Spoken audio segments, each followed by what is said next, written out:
Welcome to Cozy Conspiracies Research. Today we're going to be starting to get through Jan Irving's work. Um, his work has been going on for quite a long time. I think his earliest articles in like 1999, but a lot of his articles on the counterculture, which I'm particularly interested in, kind of were between 2012 and 2016. But he also has quite a lot of podcast episodes, which may have, uh, maybe more recent than that. Now, if you don't know, the counterculture was a anti-war, kind of mostly leftist movement, mostly out of America, that occurred in the 1960s. It sort of has many elements to it, but it was very they present themselves as anti-establishment, advocated for like living a communal lifestyle, anti-materialism, which I should specify. They mean they're against like really liking material goods rather than being against the worldview of materialism per se.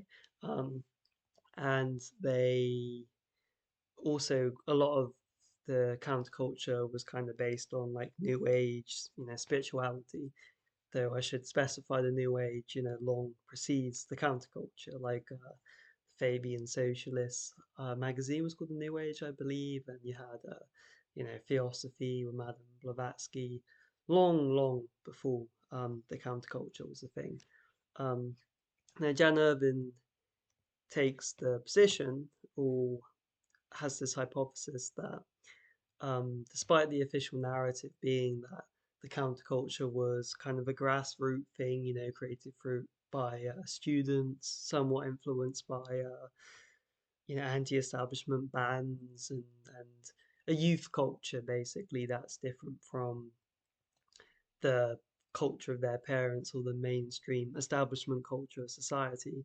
The idea is that kind of just formed organically, and that's what it was, even though there's kind of evidence that you didn't really get generational culture before the counterculture was a thing. But um, essentially, he rejects that idea and suggests that at least elements of it were actually kind of like a psyop or a creation of intelligence agencies. And well, so I believe the position he takes may be that maybe some of it was real, like the anti-war stuff, but the intelligence agencies kind of like got involved and subverted it and steered it into becoming more what it was, with like the drug culture, kind of irrationalism.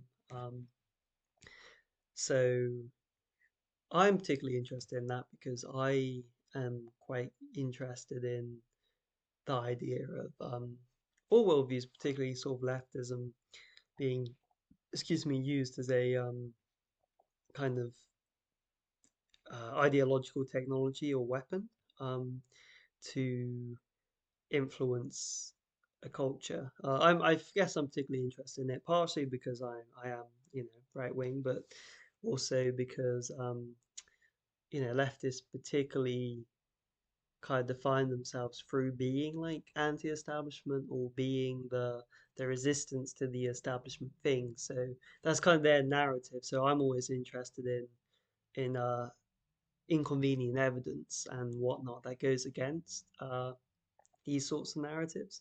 So if someone is there like I'm anti-establishment and I'm defined by free thinking and yada yada, I just have, you're just asking for me almost to look into like, wow, is that true? Where do the ideas they hold to actually come from? What's grassroots? What isn't? So yeah, that's why I'm quite interested in this topic, and as I hope you'll see, it's pretty fascinating. So without further ado, um, where after that very vague general introduction, I'm sure you'll see as we go on that this stuff is very interesting, and maybe you'll grasp the counterculture more if you're not too familiar with it as we go through all this. Um, so Before we read the overview, because I think that will actually be kind of harder to understand without a good amount of context, we shall actually start. Um, well, we'll start at the start, which is here. But first, just to point out, so he has a brain database, which is essentially where you have names or you know people or organizations, and you have the connections. I'll show you if it will load. It sometimes takes a while, and um, it essentially kind of shows you, yeah, who's connected to what. I believe the positioning tells you different things, but I can't quite remember what it means. But I'm not 100% sure. I believe the idea may have come from Richard Grove. I know that Richard Grove also has a brain database, and he and Jan used to they've done videos together. Um, so maybe that maybe one person influenced the other there. Who knows? But if this will load, it may not. It may not. It may just be that specific link. I will show you. Yeah, okay. So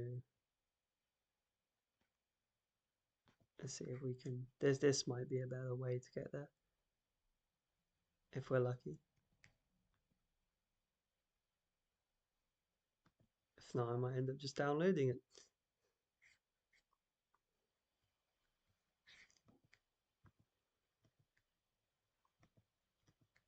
We're not having any luck right now. Well,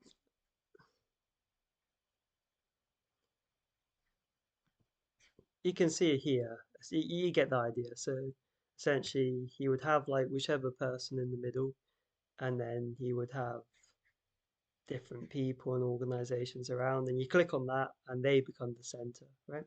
And it's just a pretty smart way of showing kind of the connections between people, but it also has some drawbacks. It's not necessarily totally clear the nature of their relationship. Like you could have you click on someone, then you see they're connected to someone else, but the relationship could just be like really weak. So I think it's good. It's a good way of doing it, but maybe it isn't like the optimal. Um, and so that could maybe load, but anyway, we'll maybe come back to that. But for now, let us hop right in. Okay. Um, so starting with a quote from Wasson. Legends are often legends are often history processed to point some moral. They are misleading as history. They are, I mean, as misleading it should be isn't very grammatically great, but they help us to understand the people who invent and believe in them.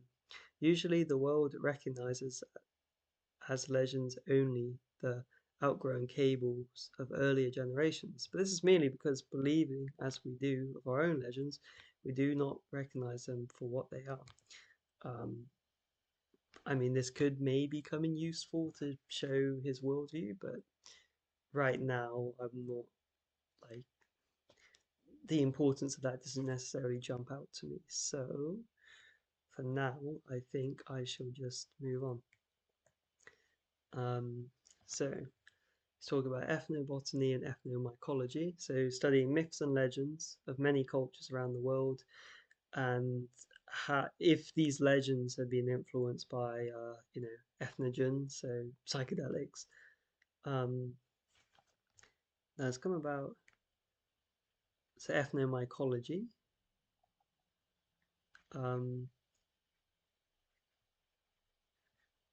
okay, that's not too important. So here he's kind of just giving us some what do you call it? Not a I always mix it with a teleology, like dearie me. It's quickly origin of words term. we're looking at, yeah, et etymology. That's what I mean. Right now, it's just giving us kind of some etymology. I don't think that's that important, but we'll take a look anyway. Um, so myth is derived from the Greek mythoi or mythos. Um, so story of unknown origin, at least partially traditional. Da-da-dum. So it's meant to, yeah, almost encode or portray a certain idea associated with right or beliefs. Um, Legend is derived from the Latin legenda, which is to read. Um, no, what is read, sorry. Story of the life of a saint, collection of such stories, um, popularly regarded as historical, although not entirely verifiable. Um, I think the reason why he's bringing up all this is he wants to basically paint it as the mainstream, let's say, or the official kind of perception of Gordon Wasson is very different from the actual truth of the matter. So he's saying like he basically almost operates on a legend. Now, just to show you, yes, see, it takes a while to load, but this is what I was talking about. So Gordon Wasson, CFDR, like I was mentioning Council on Foreign Relations. Um, you can see Gordon Wasson was involved in MK Ultra Sub Project 58. I'm sure we'll get onto that. And he's connected to Al Hubbard, who was the John Appleseed of LSD, meaning he gave LSD to loads of people and popularized it. So you have all of this, right? Um, interesting way of doing it. It'd be good to kind of go through these resources. But as you can see, the problem with conspiracy research isn't really that where oh, we're grasping at straws and we're making giant leaps of logic. It's actually more that there's so much evidence, there's such complexity to all this that it's just getting through it is really hard, and organizing it is a whole other kind of worms, right? um, so yeah, but for now I think we'll start with his main articles. Maybe we could jump into this. I think his research, I do think, personally, I do think he sometimes makes leaps in logic, but I do think his research is pretty good, to be honest. But it could just be because he talks a lot about what I'm interested in. But yeah, so so he's saying that the pioneers of the field of psychedelic, it tends to be myth and legends. So it's believed for decades that John M. Allegro stole his ideas from Gordon Wasson for his book The Sacred Mushroom and the Cross. So Allegro, I'm assuming I'm saying it correctly, his book. But by going line by line through Allegro's research, as I have shown in my 2008 book The Holy Mushroom, I proved there was no evidence to substantiate these myths or accusations against Allegro, and that Gordon Wasson himself started them, and then Jonathan Oat kind of, you know, like repeated it and popularized it a decade, for over a decade. Um, so okay, here's information that's probably actually interesting, or relevant rather. So what we can take from this is that even though there's no evidence currently presented, I mean, he said is shown in his book, so we can go and investigate that if we can access it. Um, Essentially, we have a situation here where Wasson is playing dirty, if what's said is true, against this guy, against Allegro, and Jonathan Oates is repeating Wasson's lie. So does that mean Jonathan Oates is connected to Wasson? Potentially, is potentially the case.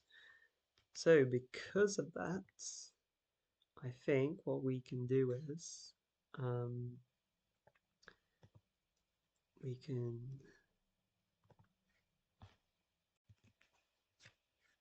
Oop, whoops! I accidentally shot up. We can. Um, just try and I'll get that on the Word document. Um, so Control C.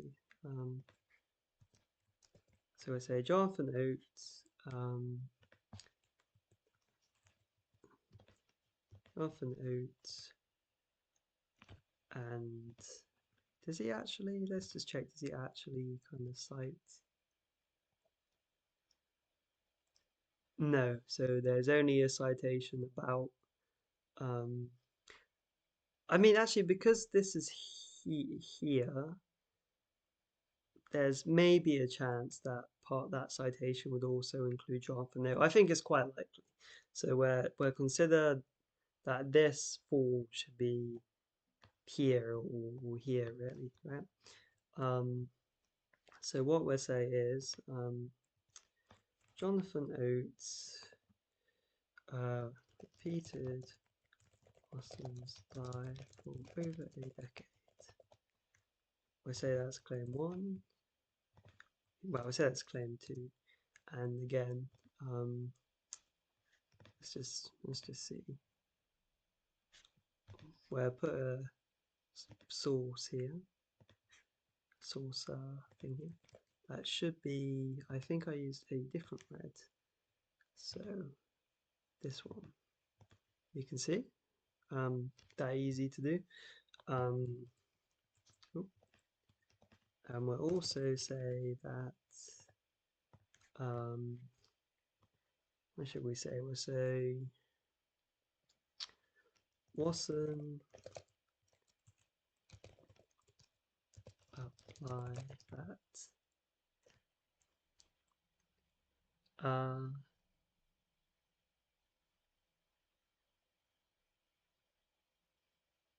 Also made apply that John Allegro, and I won't be this slow always. I'm just still getting used to the recording slash streaming setup. John Allegro stole research or plagiarized. Yes, I can't spell. Plagiarized. I'm going to see me misspelling that one a lot. In the sacred mushroom and the cross. Okay, which I haven't read as far. I think at the time, I think so. This website used to be Gnostic Media. Now it's become Logos Media. So if I'm not mistaken, I think Jan may have become like more Christian, but I think like around the time he was kind of working on this idea of like psychedelics influencing early Christian culture, which I think John M. Allegro also discussed, if I'm not mistaken. But yeah, I mean, we can look more into that, but yeah, moving on. Um, due to working on the holy mushroom, yep, so um, so that's the one, Irving wrote. I came to study the myths and legends surrounding Gordon Wasson, who's the popularizer of magic mushrooms. Uh, he's considered, I mean, by who, it's a bit vague, for launching the psychedelic movement and also considered to be a founder of the field of ethnomycology. Um, let's see. I want to say some of these stuff, but we're seeing there's like a better, source he provides rather than just saying it himself. We're told that this pioneering, pioneer's work is unassailable, and that the father of ethnomycology, his research is almost unquestionable, which is never good if that's true. His apparent contradictions were the outward indications of an enigmatic and complex personality. Wasson was both a respectable banker and, like it or not, a founder of the psychedelic movement. I mean, that's good. I said, well, that's not a good thing, but it's good that we've found some evidence of what Irvin's saying here. An elitist about sacred mushrooms, but also through his article in Life, their popularizer, a level-headed scientist whose scholarly writings, whilst grounded in fact, yet inspire many readers to regard the sacred mushrooms with religious awe and reverence, the father of ethnomycology, but also, to many, a kind of New Age patriarch. So that is good stuff. I mean, in the sense of it's good information. You know? It's probably not good that that is the case. I mean, we don't necessarily want a banker, being involved in, nope, being involved in, oh, there we go. Video's just playing up. We don't necessarily want a banker being involved in, creating all this, but it is what it is. So we'll say that Wasson was a New Age patriarch. So New Age patriarch, founder of psychedelic movement, and we'll also say that well, I've read this article before. I can't necessarily remember, but I know he talks about life below. So we'll also say that he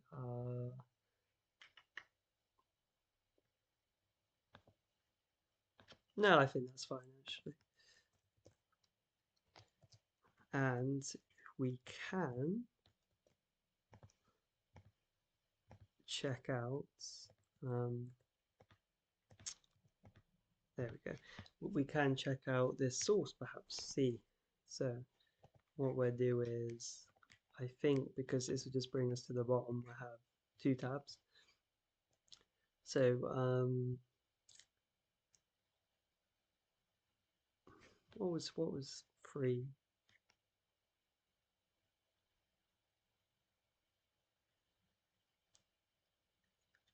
I mean, that's interesting. Is he just citing the book, Allegory's book, or is he citing oh, I think he's citing another one of his own articles. So we'll come to that. We'll come to that. But okay, so the Sacred Mushroom Seeker. We'll see if we can get a online Internet Archive kind of copy of this. Sacred Mushroom Keeper free online.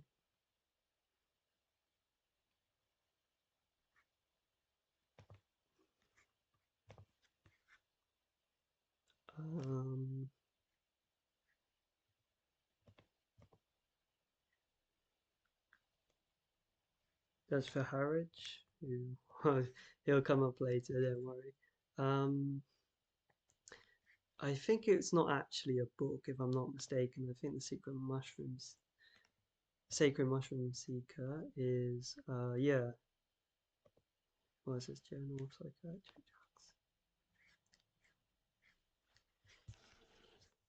Right, this might be it. Book review, Sacred Mushroom Seeker essays. Oh no, that does appear to be a book. So it gives us more. So the Sacred Mushroom Seeker essays for R. Gordon Wasson.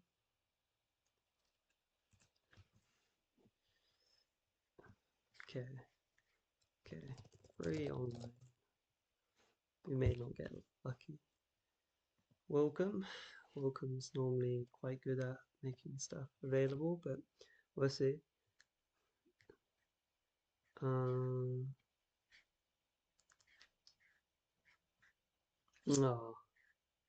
it's a physical book. It's a shame.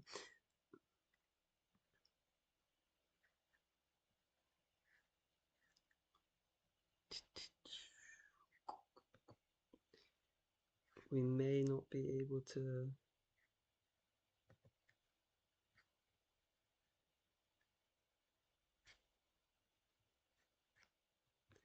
We may just have to rely on that thingy that we were on. Hmm. Free online PDF.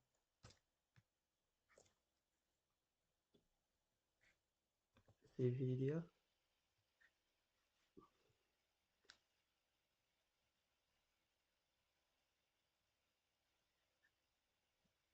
Um. Yeah, again, it's just a description. So, what do we want to prove? We want his quote, don't we? We want New Age patriarch, and we look for that.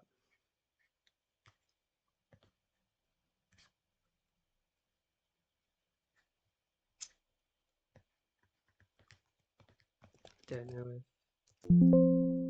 no, it wouldn't show up. Okay. Dum-dum-dum. Wasson was frequently referred to as amateur scientist. Mm,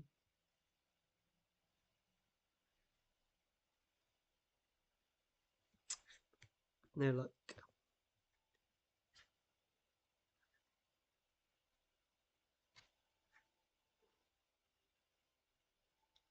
Might have some luck here. Anyway, nah. Or it may just be a collection of different stuff. Not having much luck with this one.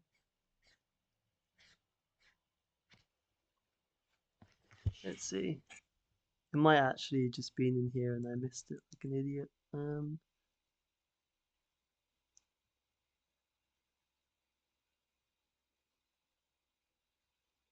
Nope, but I'm seeing a lot of mentions of different kind of psychedelic, kind of like intelligence players. You know, Carlos Casen, Casenda, rather.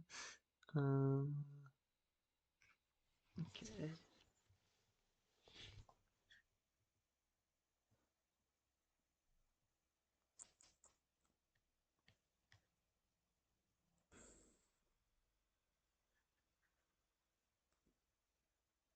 So for the sake of time and ease, um, though again, I mean, see if we can just download this. Probably can't. Any of these might be a good read as well. Don't just have to limit ourselves to Irving's work, but it would be hard to kind of systematically get through these things if not. Um, we'll come back to that. So for now, we want to just,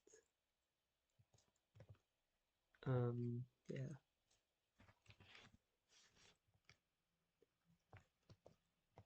Well, actually, obviously, it might tell us a bit about not just Gordon Wasson, um, by Thomas, pays tribute to Wasson. The book's intro.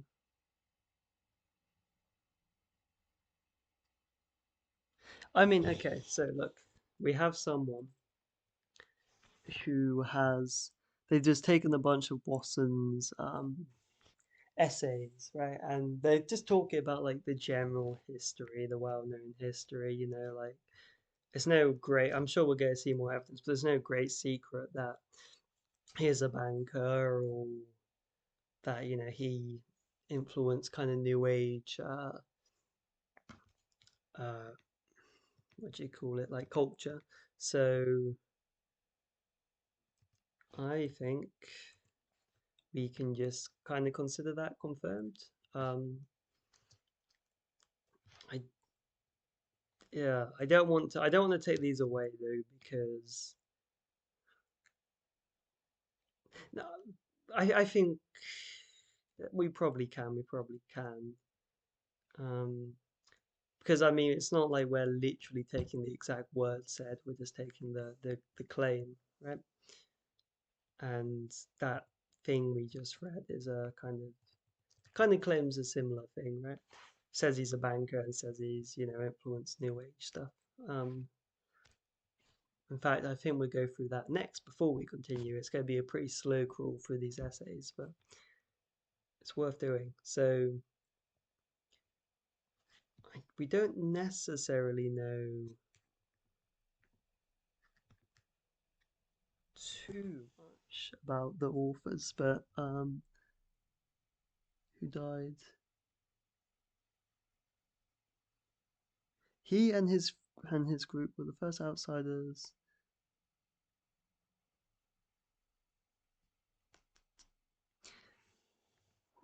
Okay, well, what we'll do is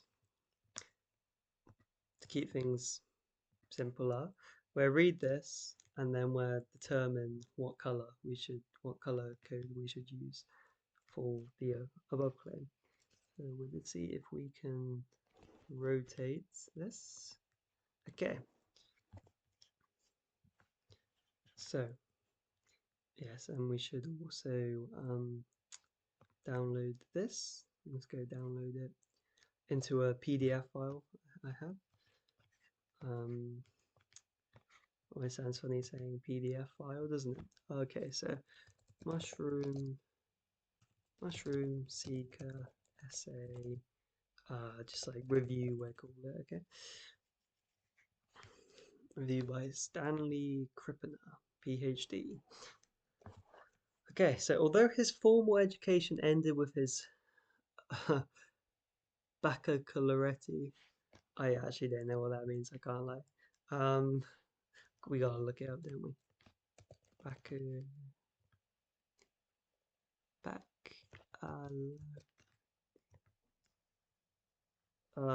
primary refers to undergraduate degree. Oh, okay. I mean, I did an undergrad. I've never heard it called that, but um, okay. And he made his living as a vice president of an investment banking firm, JP Morgan, I'm pretty sure. R. Gordon Wasson was an influential scholar who virtually created the field of ethnomycology. This reviewer recalls reading his Life magazine article, Seeking the Magic Mushroom, which Irving will talk a lot about, a report of his 1955 discovery that mind-altering fungi was still being used in sacred rituals amongst the Mazatec Indians of Mexico.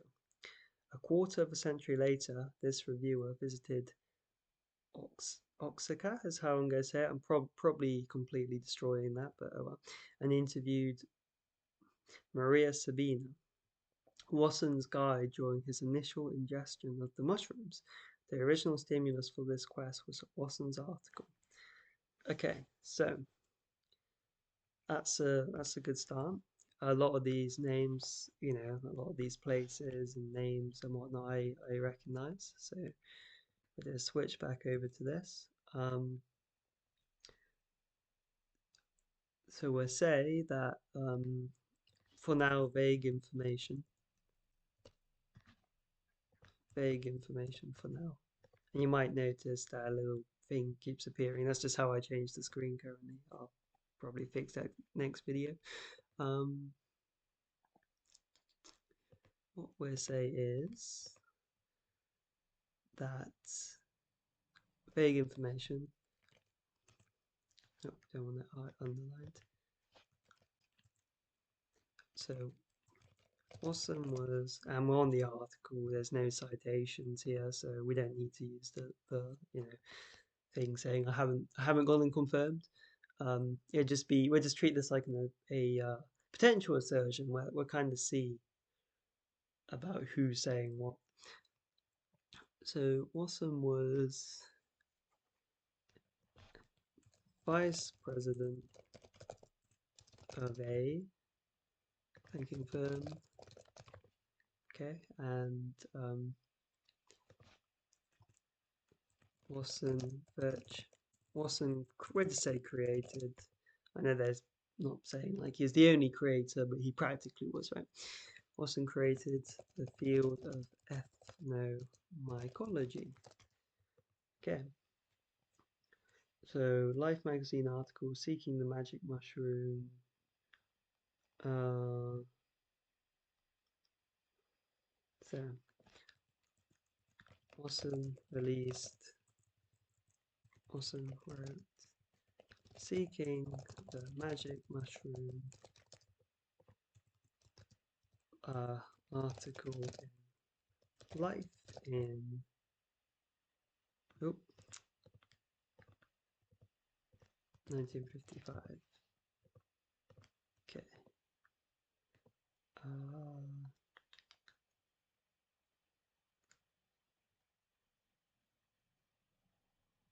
okay. So in it claimed, and it's slow because I have to like try and switch between the screens without letting one go dark. I could just split screen the Word and the um browser, but I don't think that'd be the best way. I might try that next video though. Discovered that claimed again. See, it would have just gone dark there. Claimed mind-altering fungi used in sacred ritual by Mazatec Indians. Done it again. Indians of Mexico. Again. And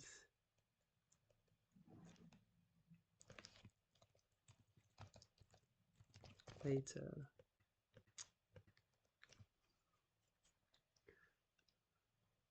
This reviewer. So Stan is talking about Stanley Krippner. Okay. Later, Stanley Krippner has a PhD, don't you know? I'm joking. I don't really take PhD seriously, but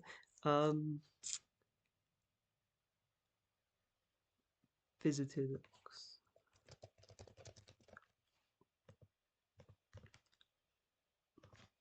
just make sure I get it right. Silksacker interviewed Rena, and again we will go through. I know that Maria. I know that Irving talks about all this, so I see what actually happened. Um,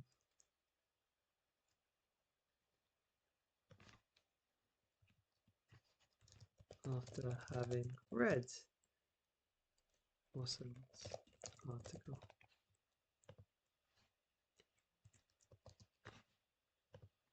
So he had so what it also tells us that Wasson had ingested them under the guide of Maria Sabina. Okay, or at least initially, right? Let's see. So back to this. Um, so the collection of essays in this book, skillfully edited by Thomas J. Riedlinger, pays tribute to Wasson, who died in 1986. Again, that claim, right? I'm sure that there'd be better sources, but Wasson, Wasson died in, what was it, 1986. Okay, so back to this. The book's introduction is written by Richard Evan Schultz, who lists some of Wasson's many contributions. Now, this is unclear. He and his group, I mean, I assume they're talking about Wasson's here, because they're talking about his contributions. So Wasson and his group were the first outsiders in modern times to participate in Mazatec mushroom ceremony. He identified a species of psychoactive mint used by Mazatecs when the mushrooms were not available. He identified, okay, this Aminita muscaria. That's another thing that will come up a lot when we get onto Baharich. Mushrooms as the revered soma of the Indian Vedas. Soma being, of course, what Aldous Huxley called his like ideal drug in Brave New World. and the island where he admits that he actually wanted Brave New World to happen. Um, he co-discovered the ceremonial use of similar mushroom among the Ojibwe Indians, and he co-identified the psychiatric agent employed by in the Greek Eleusinian mysteries as an ergot fungus. My goodness, yeah, he did a lot. He and his wife Valentina differentiated native people into mycophiles, those who love it, and mycophobes, those who hate mushrooms. He attempts to replace such adjectives as psychomimetic, hallucinogenic, and psychedelic with ethnogenic, God generated within, theogenic maybe, to describe these substances that he suspected evoked humanity's first belief in the supernatural realms and entities, right? So a very materialistic kind of take on what religious experience is and what religious beliefs are. Well, it's just strong hallucinations, you know? Um, According to him.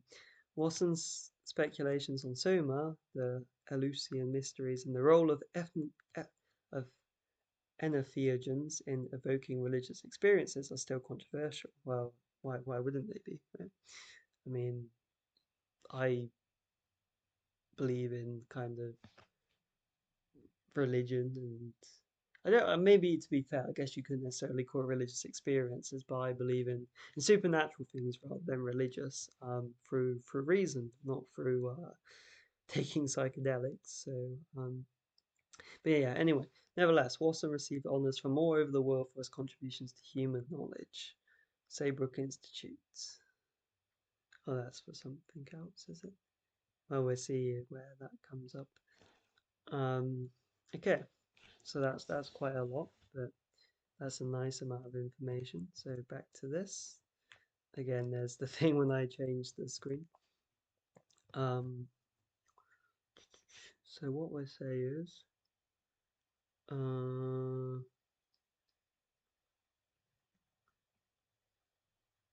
we say first outsider to partake in the spiritual. Or we'll just say the group were the first outsiders. Again, probably don't want to get in too long, but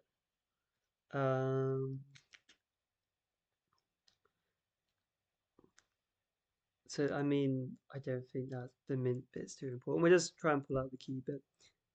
Um, so we'll say here, Wasson identified the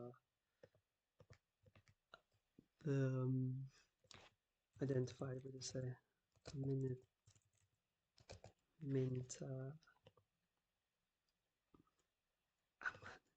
or a Amanita, excuse me, Amanita muscaria,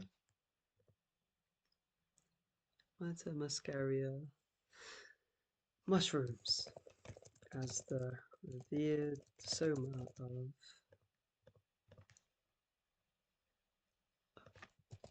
the Indian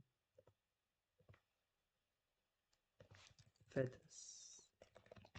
And we'll just quickly see Indian Vedas. Let's quickly see what this is. So the Vedas are a collection, you don't know, of ancient Indian religious texts considered sacred in Hinduism, composed in Sanskrit. They consist of four main texts: the Rig Veda. Yeah, I'm just getting back to the name. So anyway, the texts contain hymns, rituals, philosophy, and spiritual knowledge, forming the foundation of Vedic religion and classical Hinduism. Okay, that's certainly good to know. So come back here, and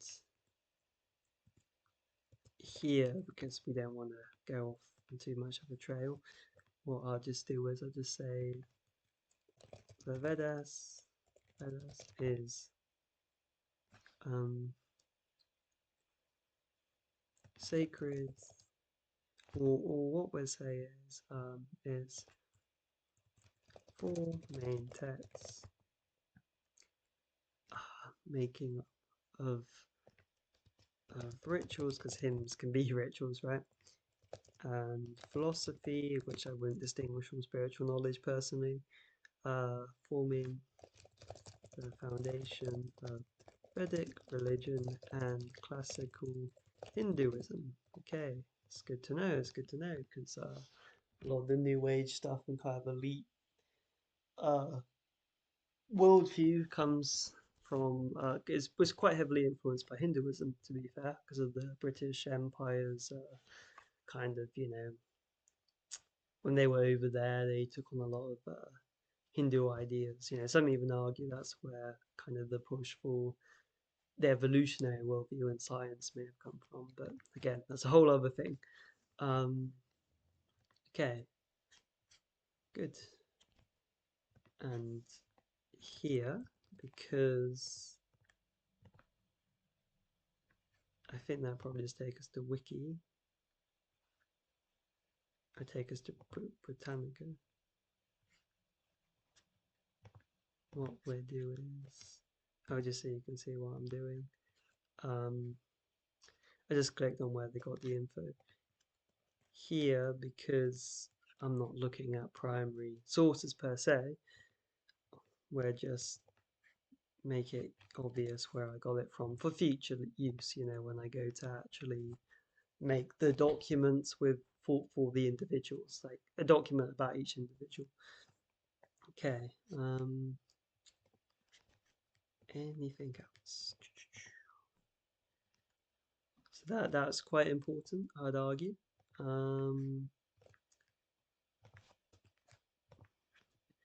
Anything else we want to actually grab from that?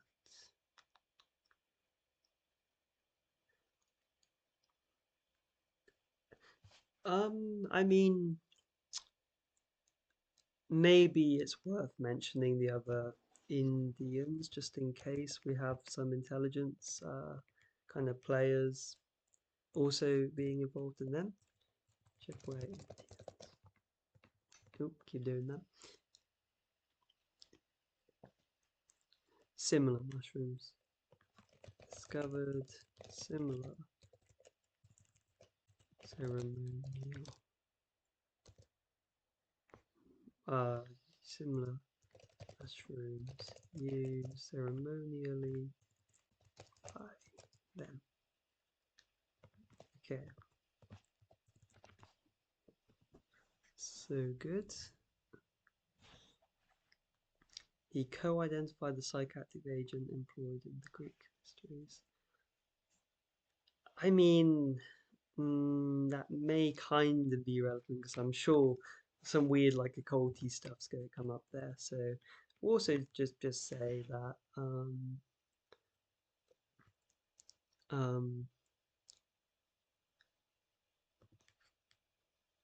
so I guess we should specify co-discovered, co-identified.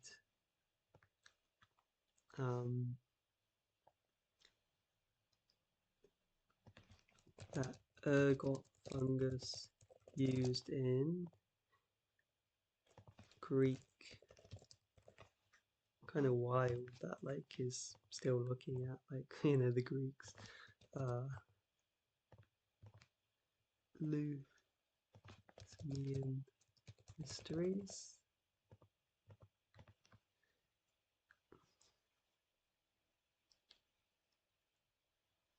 um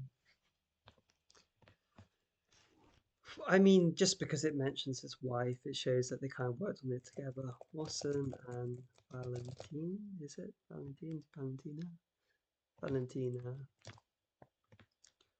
Um, differentiated, whoops, differentiated tribes, let's call it, into Myciophobes. I mean, I think that's pretty self-explanatory. Um,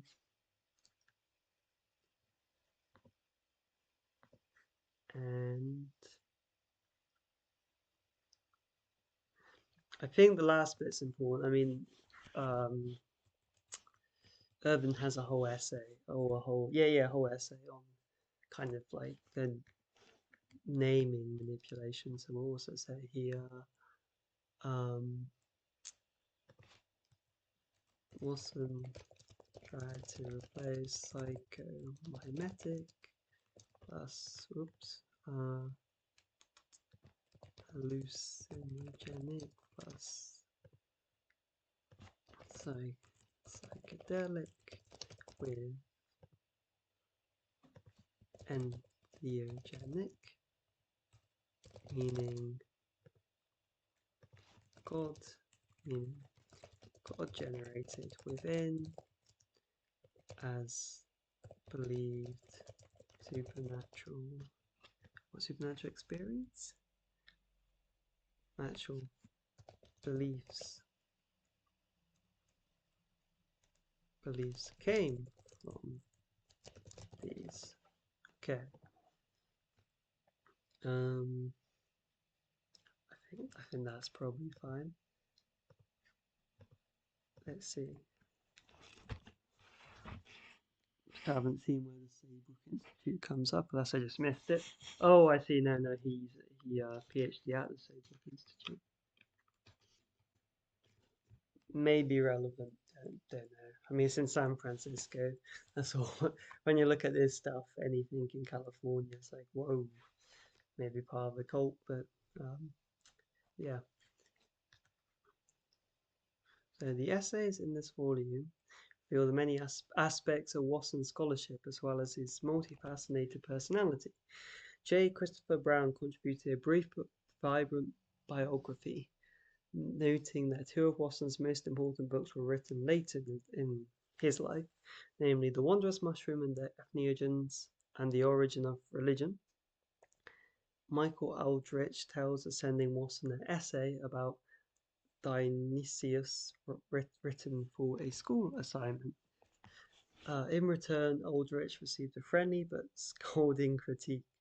Wasson's daughter, Masha Wasson Britton, described the session in which she and her mother, Valentina, became the first non-Indians to take the mushrooms experimentally, about the benefits of the native ceremony. Wow, Michael Coe. I mean, so many of these people get mentioned by Irving. Michael Coe was impressed by. Okay. We're again too much info, so gotta break it down.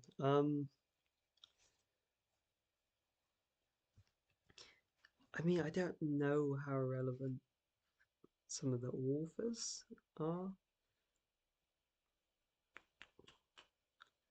The problem is, like, they may come up in the situation where it's really obvious they're connected, right? So for now, we're trying to be kind of comprehensive. So what we'll say is,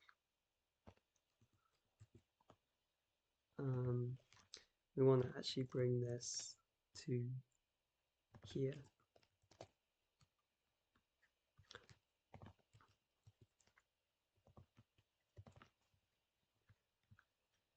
Okay, I mean, it doesn't really matter that he wrote the article because, well, I mean, it does, but the actual fact information about what he's done already shows a connection, or an interest at least in Wasson. Okay, so what we'll do is, I forgot to bring you here, we'll say that lots of people, Thomas J.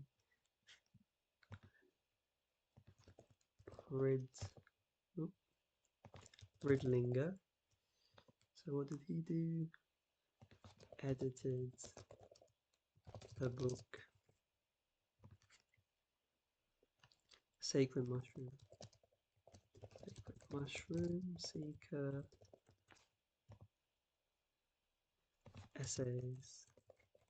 Essays 4? Okay. Gordon Wasson. Probably almost certainly worth getting a hold of it, to be fair. Other than just this little review, but still fruitful. Then we'll also say that J. Christopher Brown background. Did I say something about like an intro as well?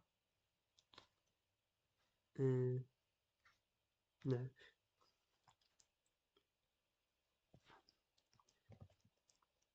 Did brief biography of Wasson. Okay.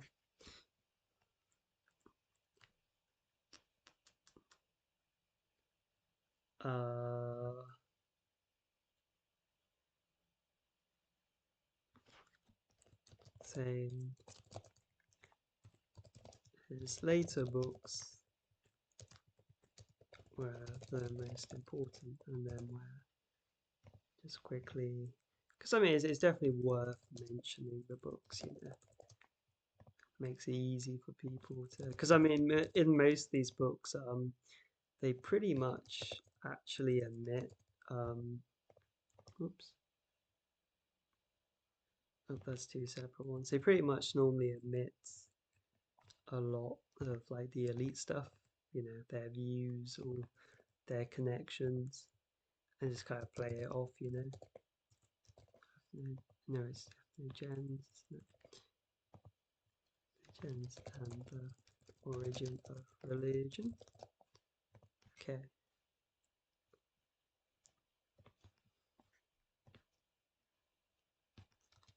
That's fine. And I come back to here because, well, Coco. Let's look at this, figuring out the best way to tackle this. Uh, this is talking about his correspondences. That's very. I mean, that's we couldn't ask for better information. To be honest, that's perfect. So we may actually just go below, as in uh, start writing here if we can get that. So,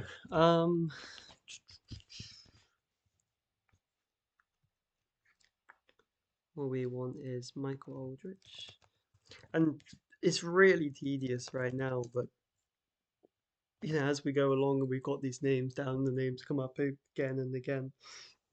You know, like where you'll see we'll form a web pretty quickly, and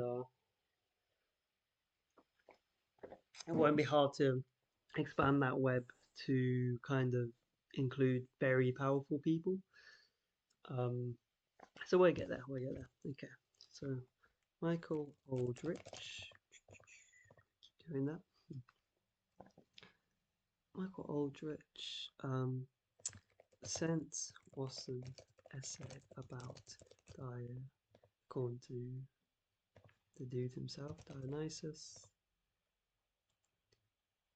which, if I'm not mistaken, wasn't he like the Greek god of insanity or something? Like I swear you had that cult set up by Pythagoras who and they worship like Dionysus. And then like Nietzsche critiqued them saying like they didn't worship the real Dionysus because the real Dionysus just like leaned into pleasures, but that cult ended up you know the cult of Pythagoras ended up like rejecting pleasure for the sake of being like, yeah, we need to deny ourselves to overcome the material world because they were kind of Gnostic, you know, they kind of thought like the real world was elsewhere, or like the higher world was in the almost like the forms, almost Plato-esque, but you know, not quite. But anyway, yeah, I mean, it's very much a bit out of left field, but you'll see some of these people are kind of nuts, and they just turn up and talk about some of the most wild things. Um, like he sent Wasson an essay about Dionysus written for a school assignment. I mean, his one. Like, I'm just gonna put written for a school assignment. It's not very clear, is it? Though I guess the fact that Wasson gave critiques means he probably wrote it. So I'll say that he wrote maybe. Like maybe Ultrich was young at the time. I don't know. We can look that up if we really want to. But when I live stream, if people watch, then anything that's not clear or people would like, it's very easy to go off in a million different directions. People can kind of guide my direction a bit more, right? As long as you're not, paid agents trying to control what I look at. But yeah. Um. So return Aldrich received a friendly but scolding critique. Wasson critiqued, sent back a critique. So two-way correspondence, right? Let's see what else. So we've got Masha Wasson.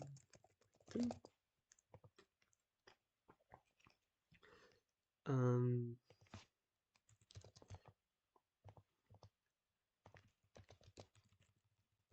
claim she and Valentina Wasson, were first non-Indians. Okay, sure. First non-Indians who mentally used mushrooms without ritual. Right. So they're like the ones pioneering using it recreationally. It's just like hedonic drug use in a sense. Though I suppose you could say experimentally, they could be like, oh, we're doing it for spiritual exploration, but in a very like just do it yourself, don't do it within like the institutions or established rituals and traditions.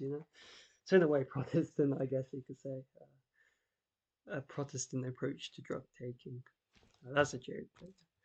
Um, okay, and then Michael Coe. Michael Coe, the CIA. At least he was a CIA asset at one point. But Michael Coe was impressed by Wasson's detailed study of the Aztec statue of Xochitl or something, right? The flower prince, in which he found representations of each of Mexico's major ethnogenic plants. Okay, I mean, at least it's showing. It's a lot of these are very weak, but it's at least showing that they've read Wasson's work and stuff. Um, liked Wasson's uh, claim that the that Aztec statue, the flower prints, contained representations of excuse me, Mexico's major ethnogenic plants. Okay. So yeah, oh, another thing which I haven't been doing, which I should do. Um, on a notepad, I've just been whenever I mention the name of whenever the name of a organization or an individual comes up, and they haven't before, I was just kind of adding that to the notepad so that at the end I can at the end of going through enough of the essays where I have built up enough info, because we're on what, 13,500 words now. I'd kind of just look through the list, go for the ones that I remember come up a lot and kind of work down that way until I get through nearly everyone on that list in terms of what pages I'll make first. Okay, right, so back to this. So we got here. So Gaston Guzman, a Mexican ecologist, claimed that the history of Mexico mycology can be divided into two parts, before and after Gordon Wasson. That's pretty cheeky. Um, Again, this is slow, but it will be worth it. I'm sure each one of these people could just be a key to unlocking like a whole other like network of elite kind of psyops, let's call it. Okay, so we want to say Gaston Guzman.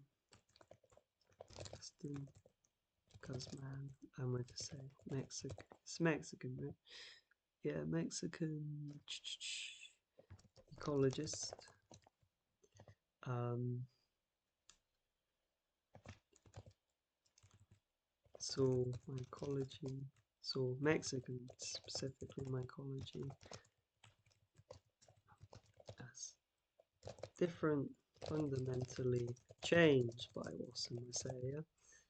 It's pretty much conveying the same meaning. Okay. Robert Demarest comments on Wasson's attention to elegant detail. The expensive limited editions of some of his books were printed on homemade paper and bound with old world elegance. Um, I mean, sure, that's a bit of a weird kind of thing to compliment, but I guess he just means like, I mean, is he saying that because the books were limited, he kind of like made each one really fancy and special, I guess, which could be notable. Like maybe that's evidence that we include that, 'cause maybe that's evidence that Wasson mostly intended for at least some of his books to be only read by either experts or maybe fellow elite, right? You know, a lot of the time there's no difference between those things, unfortunately. But and by that I don't mean like well the experts know best and the elite know best. I mean a lot of the time the so-called expert positions are taken up by elite, and it's useful corruption. But anyway, said I just say complemented um how Wasson presented his expensive limited edition books. I just put made for elite. Well, we'll put it in these brackets so we can clearly show it's our fault. So okay, there we go. Um, Also, I mean, this is probably like not the most effective way to quickly get to all the relevant information, but it's definitely the way to have a holistic grip on things. Um, okay, so Wendy Doniger, right, relates how in the service of scholarship, Wasson once ate the excised inwards of a still quivering cobra and even drank urine said to contain residues of entheogens. I mean, in the service of scholarship, that sounds pretty. Sorry, I forgot to change the screen. That sounds pretty wild. Hmm. I mean, is that true? Don't really know what to make of that. Excised in of the still quivering cobra. Does that mean it's like alive, or the nerves are still spasming? If they do that in cobras, so I don't know. Um, oh, it's in the muscles are spasming because of it's not even the residual nerve activity, is it? It's more the residual like the calcium inside the muscle cells. But anyway, that's besides the point. Yeah, I just say Wendy, keep it simple. Wendy Igor uh, complimented him. Was it drinking? Is it the drinking of the urine? Oh, Accompany him eating cobras inside and or innards, whatever, and drinking its piss as they were said to contain entheogens. Very nice. What a nice man. Um, okay. What a crazy guy at the very least, if that's true. So William M. Bowden concludes that freshness of vision more than any other quality characterized Wasson's mind. Freshness of vision. I I mean, okay, so we'll just say that he's claimed to be a revolutionary thinker. Oh, okay. Um, so who was it? Who's the guy? William. It'd be interesting to see like how many of these do come. I mean, obviously, I already said about Michael Coe. I know that he's involved in like the whole 2011, 2012 is going to be the end of the world, kind of hoax, and he was doing work for the CIA in Taiwan, I think. I'm pretty sure. Um, but in Bowden, yeah, that's correct. Uh, said Wasson revolutionary, revolutionary thinker. I mean, I don't really know if I would agree with that. A lot of it sounds a little bit just like perennialism, which ironically all the kind of a lot of the old religions just held to that anyway. But um, I mean, when you look at like neo-paganism and fascism and all that kind of thing, they tend to take a bit of a view of folkism, which is kind of perennialist, like, oh, everyone just has their own gods and it's all done through their own uh, spiritual experience, which is just determined by like their biology, right? Which in this case would be well, you take the certain tribes form around certain drugs that makes influences their biological mind, making them experience certain things. But yeah, I don't know. Nothing's really impressing me so far about Wasson, but um,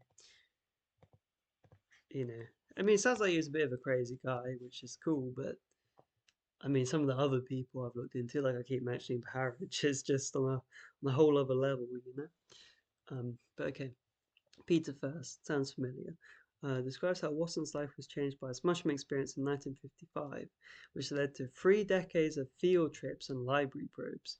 Before his death, Watson had firmly established en- ethnomycology as a recognized new branch of botany and himself as its ranking interdisciplinary scholar rather, and historian. According to First, Wasson had refuted the conventional wisdom that the legendary Mexican mushroom probably never existed, and if they did, they were no longer in use. Additionally, Wasson produced data that dispelled the claim that there were no psychoactive morning glories. Okay. First recalls Watson's criticisms of Carlos Cas- Casan Cassenda, I can never say. I don't even think I'm saying it correct. Don John's books, although his initial correspondence with Castenda demonstrates his efforts to be fair and open-minded. Well, I mean, I'm pretty sure Carlos Castenda was out of his CIA. I mean, Watson's almost well, Watson is as where C was CIA as well. At least the CIA asset used an MK Ultra. Um, so maybe there's some competition there. Maybe it was like they couldn't be have too much like open correspondence. Who knows? But First also recalls Watson's dismay with the widespread popular use of LSD type drugs that was triggered in part by his own writings. Well, as we'll see, that's actually not true. Um, Wasson in private correspondence to someone, like I can't recall who, we're seeing Irving's writings, pretty much openly like he lied saying like, oh, it's so sad that the hippies are gone and invaded, like the Mexican villages where I did the mushrooms and all. It's so sad. How could I have done that? But then in private correspondence, he's like laughing, like, well, of course they do that. I baited the idiots into doing it, right? So we'll see that. We'll see that. But yeah. So Peter first, a bit more information with this one. That's good. Um, so Peter, it's underlined each time. We can fix that. We'll do this. Yeah. Okay. Peter first. Um,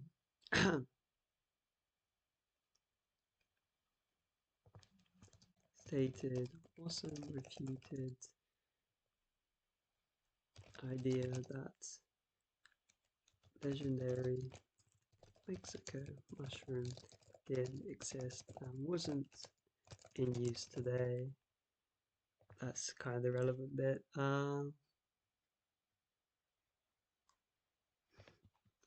But more importantly, I'd say like first recalled Wasson's critiques of whoop, Carlos Casenda, Cast and no Casenda. That's the one. Yeah. Um, Dawn Jong Books claims they had early good correspondence. What to say? Okay, it's going to be fun figuring out the sourcing of all of this, as in like what color code to do. But we will. Um, we will perhaps at the end of this article because we're getting there. Okay. First also recalls Wasson's dismay with the widespread. We already covered that. Um, we'll just set. Well, in fact, we'll include first recalls because it could prove that first the liar too, right? It may not, but it could. Recall Wasson's widespread dismay over widespread LSD type drugs, which he admits he triggered in part, right? Okay. So we're gonna get on to Albert Hoffman. Interesting. Okay, so one of his most fascinating chapters is the one written by Albert Hoffman. Oh, so Albert Hoffman wrote it. He and his wife, excuse me, he and his wife joined Wasson for a Mexican field trip in 1962.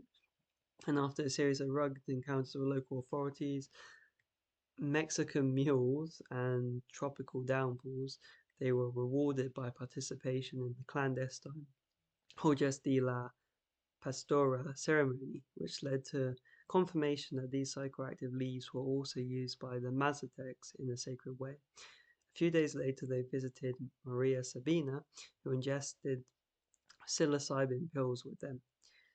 Okay, as a parting gift, Hoffman gave the legendary shaman a vial of pills. She was radiant because now she could give consultations even when mushrooms were not available. So the CIA ran Sandoz Pharmaceuticals were giving special psychedelics to the ancient drug cults. Then that's pretty wild. Okay, definitely gonna add that. So what I say, Albert Hoffman, and I think it's Abby Hoffman, but there's also like a male with a similar name. I don't want to mix them up, so we're just saying his wife. And his wife joined Wasson. Joined Wasson. Oh, or rather, went to Mexico with Wasson in 1962. Also, I do have like 1965 being the yeah. Um, Just want to confirm, called in 1955. So that was when, just checking, that was when, yeah, life changed by his mushroom experience in 1955. Okay, so good. Um, where were we? 1962. Okay, so I mean, does it surprise me? I'd say like have problems with local authorities because that may be noteworthy and maybe like what are you doing here, and maybe they could use their like intelligence connections to get around it, or maybe it's just a lie to make it look like they're more anti-establishment than they are. But so they got to participate in clandestine Hojas de la Pastora Pastora in the clandestine. Okay, confirming psychoactive leaves were used in sacred rituals by the Mazateks. Mazateks, very nice. Okay,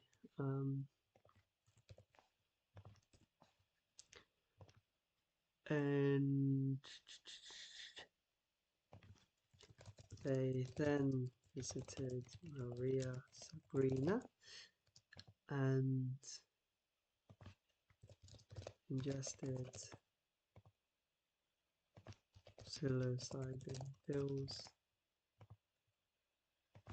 with them, and Hoffman gave her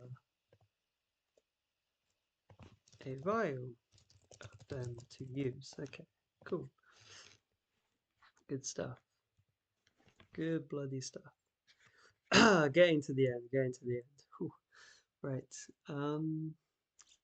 So, similar events are discussed in several essays, but rather than being repetitive, the various perspectives rather are intriguing. Irmgard Whitlanger Johnson, a museum curator, and Alan Richardson, a photographer, both took field trips to Mexico with Wasson. Well, good, good. We have a like direct relationship. The former recounts colourful characters and incidents, but the latter, despite his remarkable photographs, became bored. Okay, another fellow traveller, Guy Stressapine, described the notorious landing strip in Juquila, which brought people in and out of the Osaka Highlands on the days when the winds were pro- propitious, and even when they were not. He also recounts Watson's successful efforts to tape record an entire night of Maria Sabrina's ritual chants and songs. Kiwei Dynakwe, that's a cool name. I gotta say, Kiwei Dynakwe. Probably saying it wrong, but if I am like saying it correctly, I gotta say that is the best name we've encountered yet. And oh, see, yep, the Ojibwe Indians, herbalist and storyteller, was visited by Wasson on one of his field trips and recalls his love for blueberry stack cakes and folk tales. Okay, I think what we want to do is summarize like who traveled with Wasson according to that just there. So guard and a little bit about what they did with Lander Johnson. Okay, let's just to make sure we're on the correct bit. So we just say museum curator. Curious that he was there. I mean, I guess the official justification would be he may be involved in like the history of, you know, like ancient Mexican cultures or something. And Alan Richardson. But I mean, museums have been known to be like propaganda fronts used by intelligence agencies, so could be interesting stuff there. And Alan rather, Richardson, uh, photographer,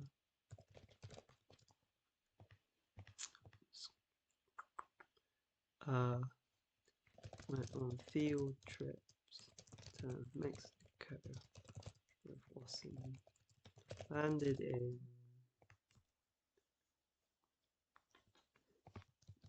Gula, Gula, um,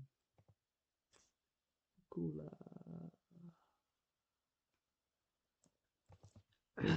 to access the the Osaka Highlands. And a lot of the different details here, like, Kula and all that. It just means that if we get into a text, like we probably will, that's a bit heavier in the sense of like, Mexican culture and, well, that specific bit of Mexican culture and history and all. It should just make it easier to understand and make the text more accessible if we get those details down now. Okay. And also just say, we'll put this here and say, and Guy, because we're assuming that they all went together. I could be wrong, but Guy, Strasser, Peen. Does it say they went together? Let's see. Uh, both took. Well, it doesn't say that they went together, so would just say um, went on field trips to Mexico. Yeah, that's okay. I'm not like specifically saying that they all went at the exact same time. Um,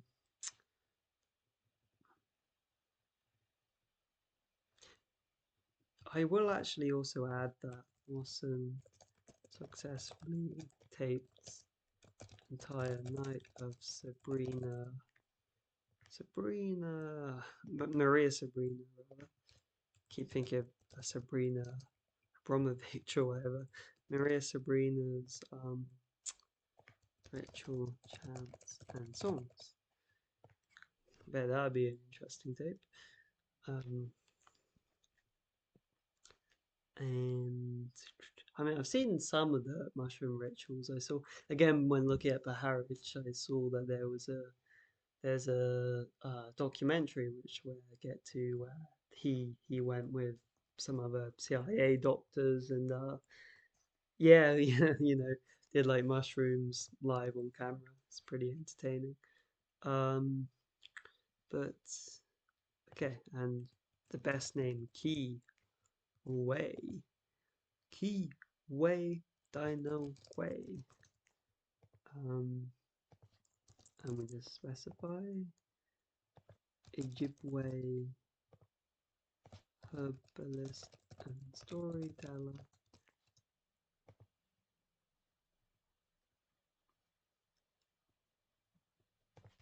Wasson visited. Okay, so again, it's probably CIA involvement there. Okay, back to this. Oh, that almost at the end. Um, Appreciation for Wasson's scholarship is voiced by Weston Ledbury, Frank Lipp, Bernard Lowy, and Jonathan Oates. By Jonathan Oates was the one mentioned here, if I recall correctly. Um, yeah, Jonathan Oates. Yeah.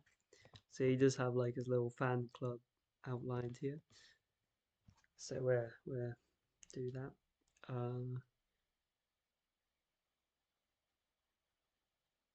Oh, interesting. So Claudio Naranjo argues that Peganum harmala, not Amida muscaria, would have been a more likely source for ancient soma. Cole A.P. Ruck admits that classicists have been reluctant to accept the scenario for the Eleusinian initiations proposed by himself, Wasson, and Hoffman, but bolsters the case for the role that could have been played by the ergot fungus. Interesting. Okay, so take these one at a time. First of all, with Gaye's little fan club down. So let's see. So voiced fans of Wasson include oop, okay, don't know what happened there. Western, was it Le or La? Western Labari, Frank Lip, Bernard Louis, and Sean Afan Otts, Jonathan Ott. I say it's probably Ott, isn't it? Okay, that's fine. Then we'll say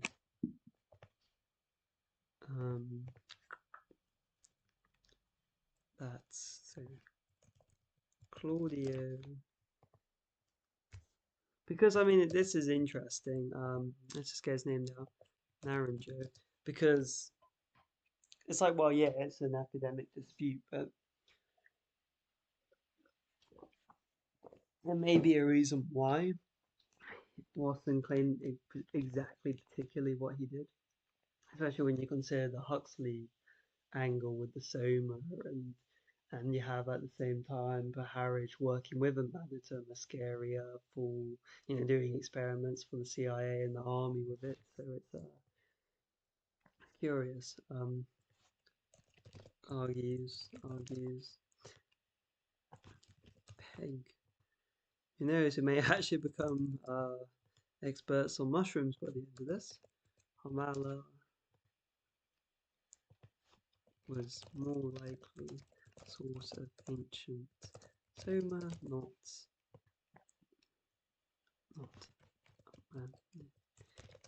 Muscaria. Okay.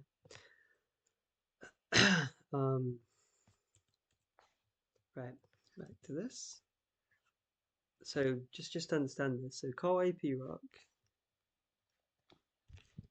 So Carl A.P. Rock, Wasson, and Hoffman.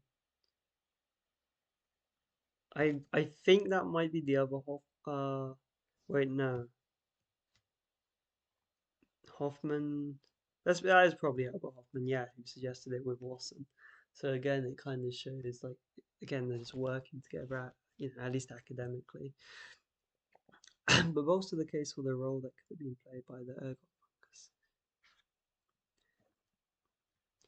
So classicalists are just like, I suppose, being set up as their opposition here. So, whoop, did the wrong thing there. Just switch to view. So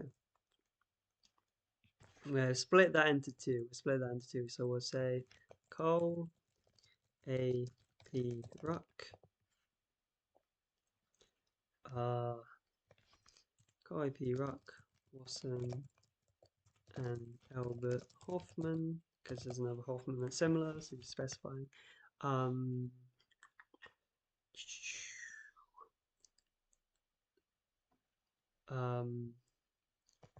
Came up with the Eleusinian, long name, Eleusinian initiation theory, which we can combine with the. In fact, let's just move it to above. Yeah, let's move that to above. See, now we're actually going to condense a bit of info and add some context. Finally, something a little bit more complex. So, what we can do here is chuck this in. came up with the theory. There we go. Very nice. Cool.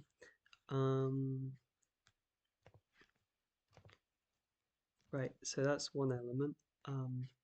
So classicalists, which I assume are just like pre-Wasson views on this kind of stuff. Is this or classicists? I don't know. It's tricky. Classicists, rather. We can look it up. Might have to specify the. Let's look it up. Okay, a classicist is someone who studies ancient Greek and Roman civilizations, particularly their language, literature, history, and culture. Okay, very, very easy there, very easy. So what we'll do is we just add that context to make it easier in the future. Study ancient Greek and Roman civilizations. Yeah, that's all the context I need, and I'll just quickly add a very simple link there, because again, I've not taken that from a primary source. They're really, I mean, with word definitions, like it's arguable with you do need a source for that because I mean, I guess you would if you were sourcing how a word's commonly used, but obviously, like one person might use a word differently to someone else, particularly when you're in philosophy or whatever. And I guess in this case, maybe it is worth just evidencing what they probably mean through its common meaning. But yeah, okay. But bolsters the case for the role that could have been played by the fungus. It's a bit of a weird sentence.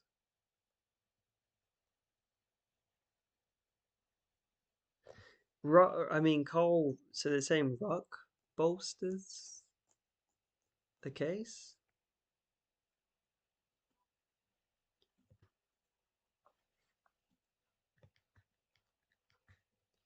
Right. Well, what we'll actually do is, excuse me, we'll bring this straight to here, just because I haven't checked it. I doubt the AI is wrong about that one. We say classicists don't accept theory, right? Don't accept, reluctant to accept.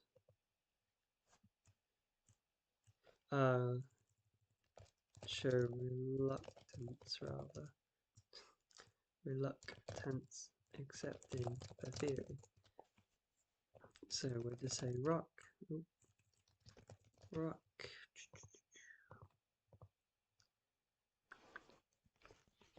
Argues for, because this is what I interpret it as saying.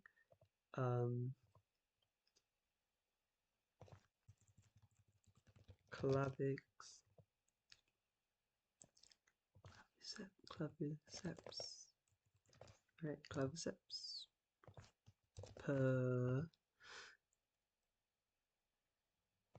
Perea. Being the ergot mushroom. Or ergot fungus, rather. Okay. Nice. So, moving on. To another almost certainly spook. Terence McKenna. Terence McKenna discusses Wasson's literary precursors, such as Lewis Carroll. Really? Lewis Carroll, I didn't expect that one. Whose 1865 fantasy Alice in Wonderland includes an account of Alice alternately shrinking and expanding after eating pieces of a mushrooms. The Wassons speculated that Carroll was inspired by a plain and easy account of British fungi, which was published in 1862. This is interesting because Carroll, it's controversial to say, but Carroll was probably a pedophile. He liked taking photos of young naked girls or girls who were, yeah, I think it was young naked girls, maybe girls who were barely dressed, who were very young. Like, and when I say young, I mean children, literally children. And like he hung out with, I think it was Alice Liddell, the little girl, and the family, ended up banning Lewis from seeing her.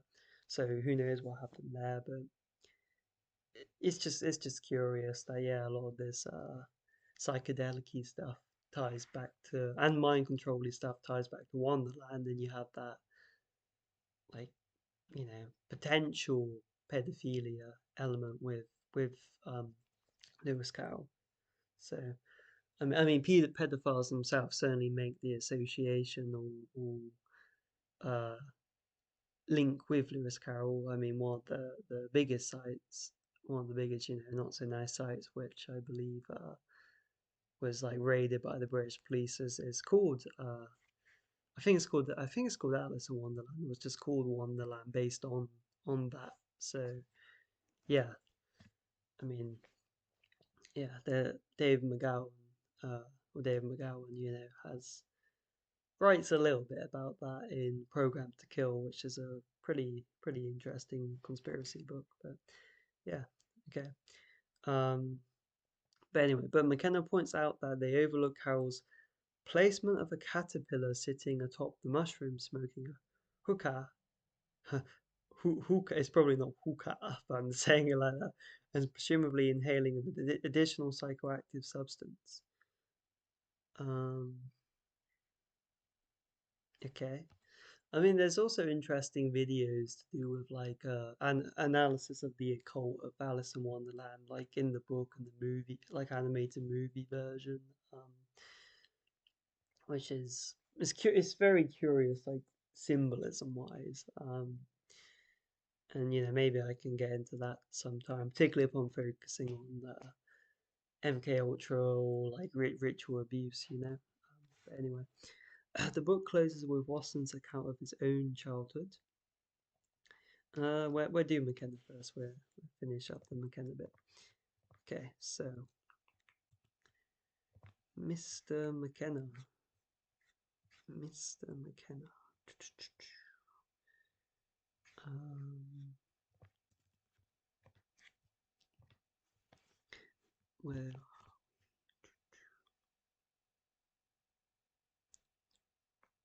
Okay, so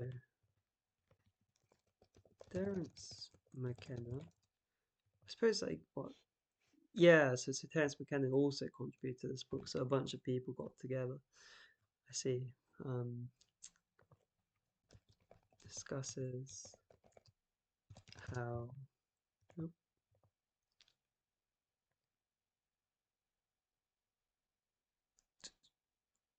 how Wasson claimed Lewis Carroll. I spelled that wrong. Lewis Carroll was probably influenced by, or the Wassons apparently. How the Wassons. Is that like Valentina too? Uh, the daughter as well. Whatever her name is. For difficult one goes with an M, doesn't it? Masha Wasson. Okay. I think that's the daughter. Well, we'll get to that because Irving does bring up his daughter in the essay we're actually meant to be on. But anyway,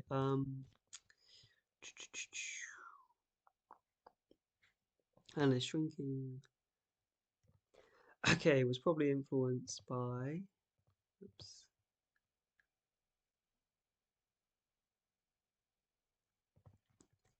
a plain and easy account of British fungi, 1862, when writing Alice in Wonderland. Well, we just say published in, to make it correct. Published in 1865. Nice. Okay.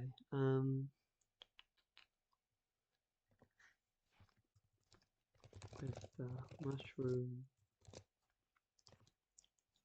the mushroom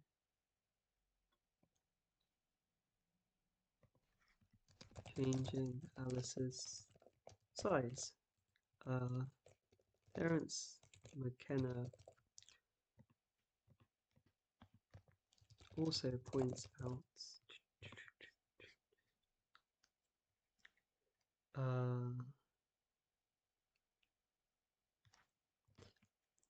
the caterpillar top of the mushroom. I mean, I don't think there was. Isn't it a top a different mushroom to what she's eating? If I remember correctly, but whatever. Smoking a hookah, probably complete speculation, but maybe true. Probably was inhaling a psychoactive substance. Okay, well, thank you very much for that, Mr. McKenna. So, back to here. Um, the book closes with Wasson's account of his own childhood. His father was a Episcopal, Episcopalian, I guess, clergyman who vigorously opposed prohibition and splendid bibliography of the books and articles written by Wasson and his wife. Mushrooms were not Wasson's only interest. His other books treat such topics as the nearly forgotten Civil War incident, which Irving goes through. It's interesting. I imagine Irving probably read this, and then that led to some of his research directions. So it's cool getting to see, like, kind of following in his the path he's likely gone down. And the American foreign policy towards the Soviet Union. Excuse me. With Valentina, who died in 1958, Wasson wrote the landmark book Mushrooms, Russia and History.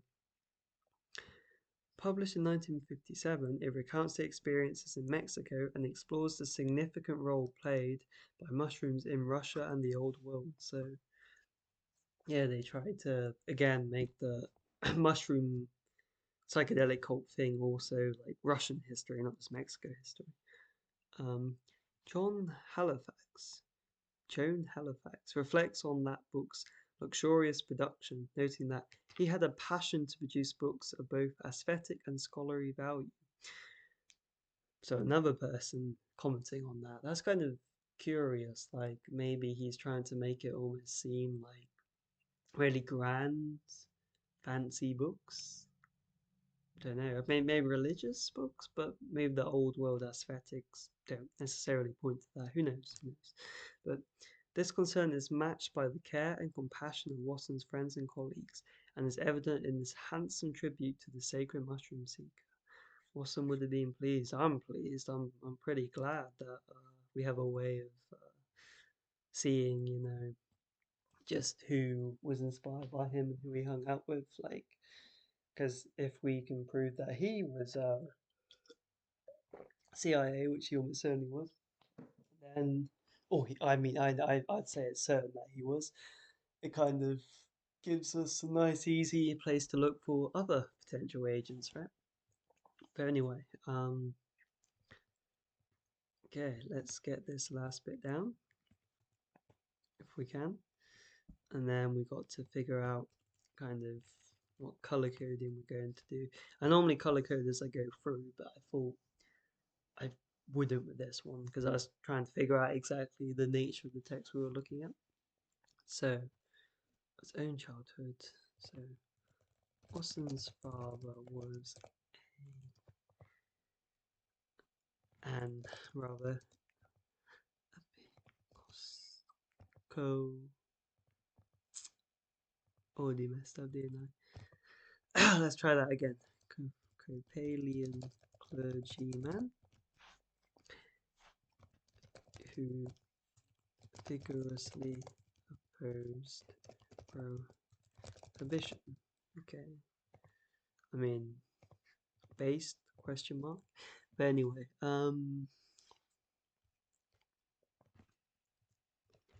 just for, I mean, I think I know what that is. I'm pretty sure it's like Episcopalian. Probably like some what do you call it?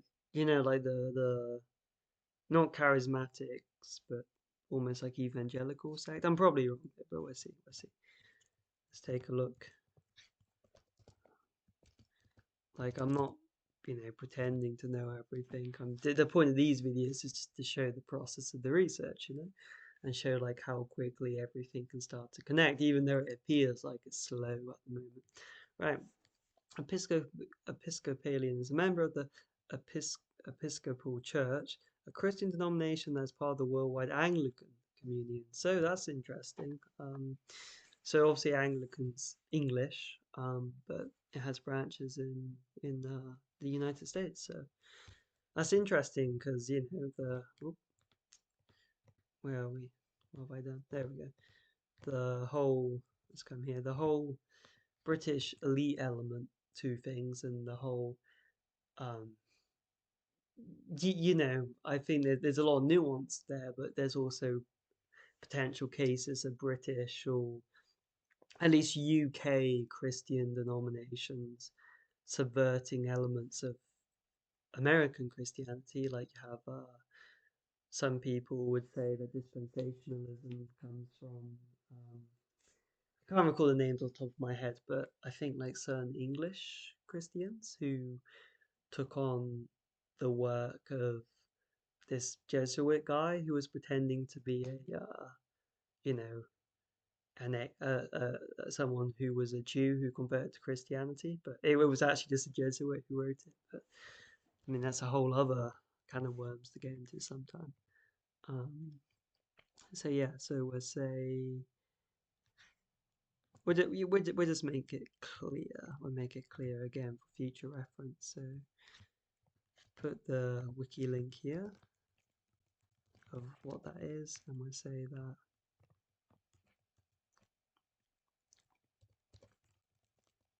Episcopalian is member of the Episcopal Church, which is a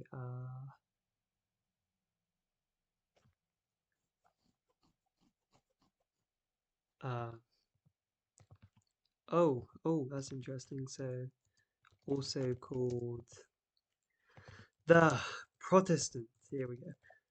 Protestant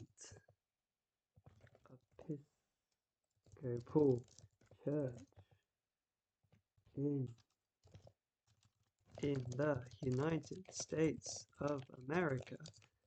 Short for that is PES. Yeah, I've never come across. I don't know like how well known this is. I mean, it's got a wiki page, so it's hardly a great secret. But did I misspell that? Yeah, silly me. Okay, and um, member of the Anglican Worldwide.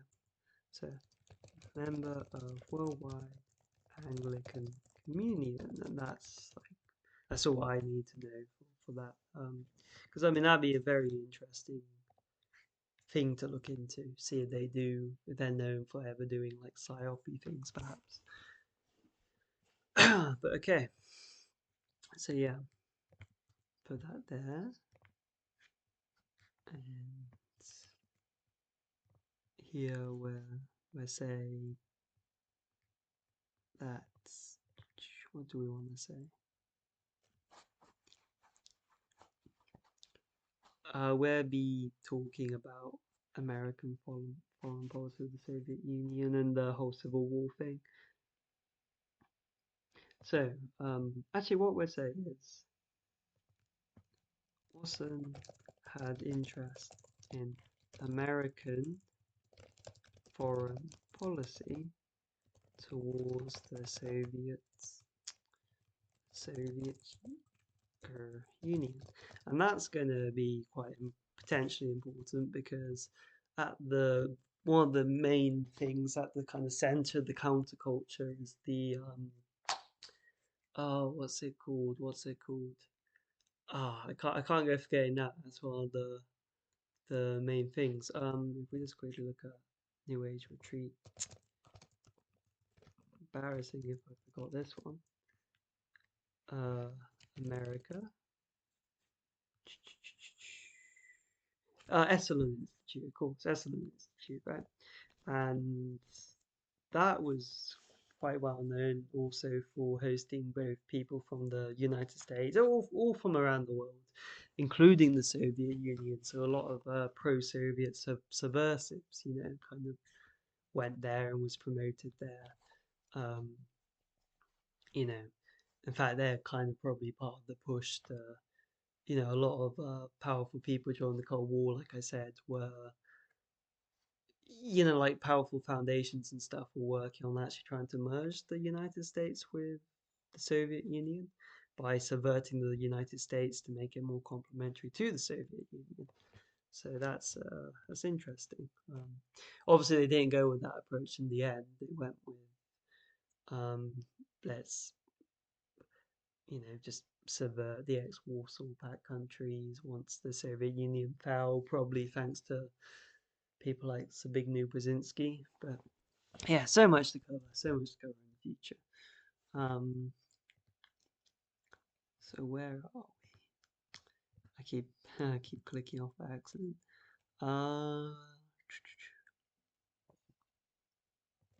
So in 1958, wrote with Valentina. Wrote, what's the book called? Mushrooms, Russia, and History. Very nice.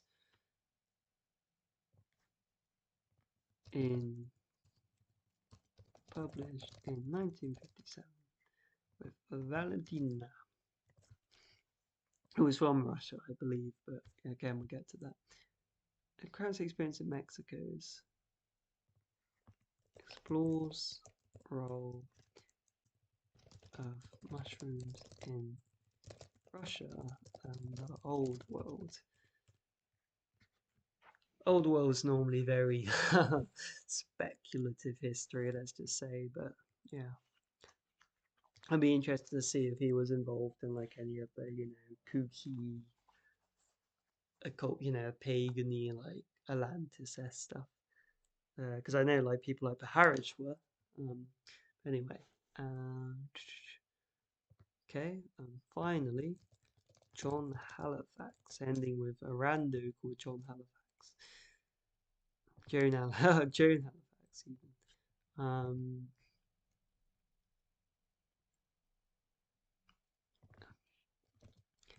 Again, also, we'll just say also claims, and we'll move the claim up to be around the other claims. Books were very aesthetically impressive, which may have significance, who knows. May, like I said, may suggest this kind of just written for an elite bunch. So, here we go. Right. So just bringing it back here, it looks like we are at the end of this. And just because we're being holistic, we're just kind of figure out what we can about Mr. Stanley Krippner. It's not. We'll see what happens if we we take a look. So, affiliated distinguished professor at California Institute of Integral Studies. Interesting. Um, Neuroscience, cultural, lots of cultural anthropology stuff. Um, Identity 2.0, a new perspective on substitute identities, multi-personality conflicts, psychoimmunity. Um, yeah, I mean, I don't like the identity stuff, so parapsychology and transpersonal psychology and dialogue. Could these two, well, parapsychology is occult, crazy stuff, not to be mean. And transpersonal psychology is probably also that. I don't know too much about it. Like, I think it may be the whole, you know, oh, we just need to unite and hold hands in peace, and we just want a space where everyone can be themselves, even though that necessarily would require us to arbitrarily determine who who gets to be protected and who has protected characteristics, and everyone else has to be oppressed. But yeah,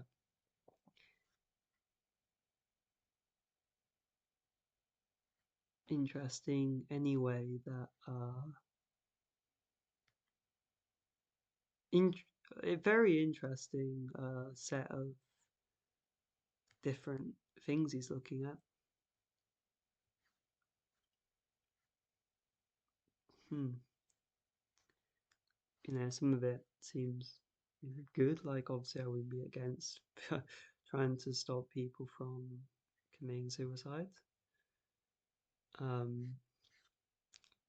but integrated care for traumatized. Just try to get a feel for who we're looking at. Dreams and creativity. Uh, Michael Fursinger. This guy will come up a bit because he's another person who claimed to have unlocked.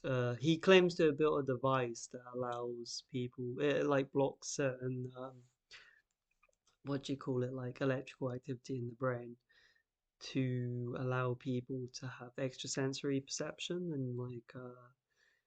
I'm not saying it's true, but I'm saying that's what he claimed, and I know about all that because Harrod, who we get onto, was very much into all that, like, parapsychology stuff.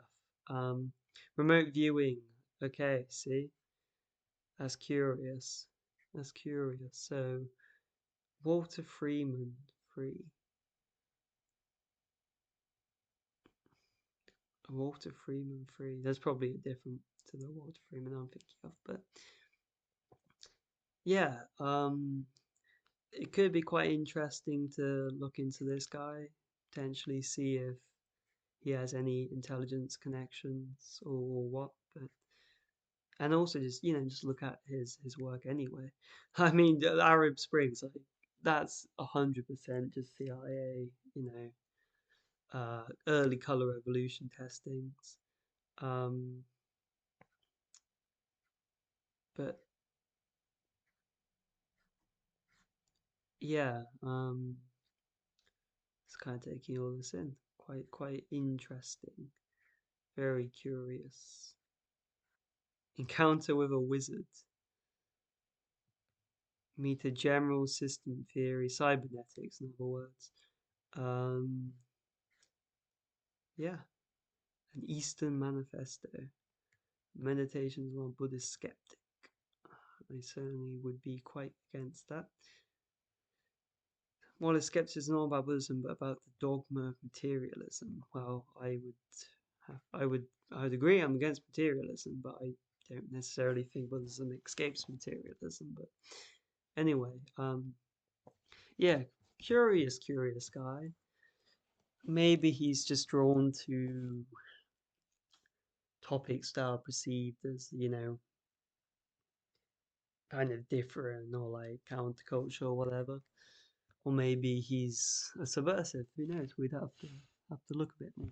But okay, Saybrook Institute. We'll just quickly see about that. Saybrook Institute. Saybrook University. It's almost certainly what it's pointing to. We can check that with just by doing the address, unless it's changed.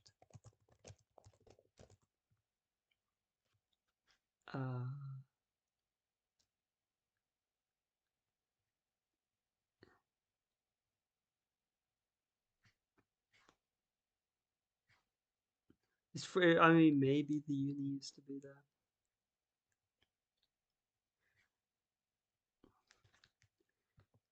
We can also look to see Stanley Krippiner to see if he has a wiki page. Probably not, but maybe. Yeah, it might be. Uh, say book. Yeah. Okay. Okay. Oh, interesting. He was a detective faculty member and Alan Watts Professor of Psychology. Well, Alan Watts was CIA, so again, I know I'm throwing out a lot of accusations, but we'll get to all of it. We'll get to all of it. I'm not saying just take my word for it or anything, but um, yeah, that's what a curious guy. I feel like again, this will just be a gold mine of interesting information and intelligence connections, even because they do get involved in very weird things, as you'll demonstrate. Um, at his dream laboratory. I was interested in lucid dreaming, and I noticed that some of the people involved in that kind of field, again, intelligence connections. I think Carlos Casadena even came up. He certainly mentioned at the start of the book. Um, what's the main lucid dreaming book called again? Lucid dreaming book. It's by like the dude Love or whatever. So not evoking the word of lucid dreaming, though. Again, that's very you know very promotes the same kind of new agey stuff. But yeah, Are You Dreaming by Daniel Love. I believe that mentions some of the early like contributors and some of their occult connections and stuff. Um, so I think that's pretty interesting. Look into lucid dreaming, definitely worth it. But anyway, for now, we'll say let's get to Stanley Krippner, shall we? We'll do it at the bottom. Wait, no, we won't. We'll just do a search for Stanley. Okay, do it here. So, Stanley Krippner. So you can't just assume somebody's a nobody. Like every person could be a great path to go down. Stanley Krippner. Saybrook Institute. Oops.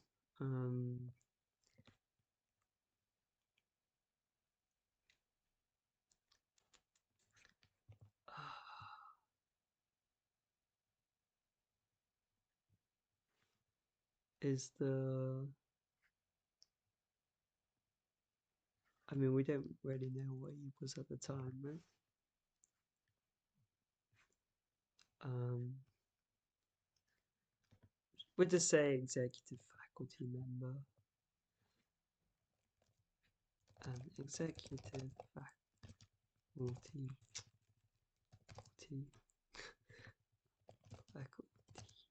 member of the Saybrook was it? Let's see.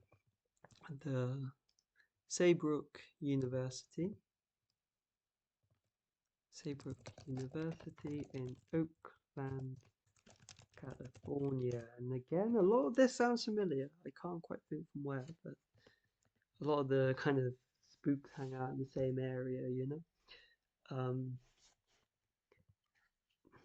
see, um, California Institute of Integrated Studies. California Institute of Integrated Studies. I'll just go back to its wiki page, whoops, and see integrated studies. Um, maybe the wiki page is a bit Sayrook University, Child Studies. Oh, he is previously director of the Kent State University Child Studies Center. Again, a lot of these kind of people do like weird experiments on children, like, uh, Wilhelm Reich set up like centers for children, and Paharish like set out centers for star and space children. I mean, kind of nuts, but um, California Institute of Integrated Studies. We'll just leave it at that. I mean, we can look further into it at the time, perhaps. So what I'll do is I'll also leave a wiki thing there.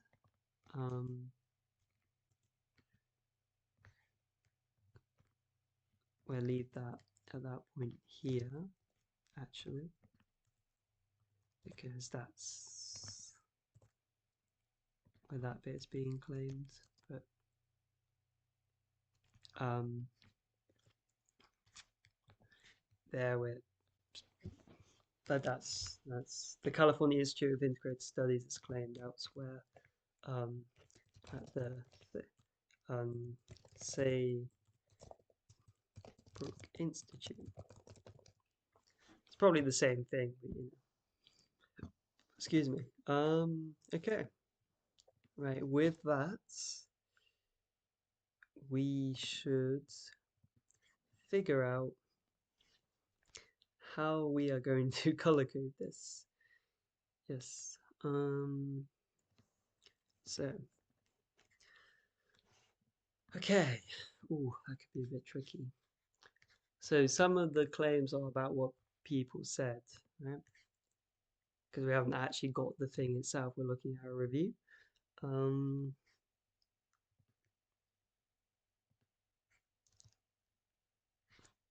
for now,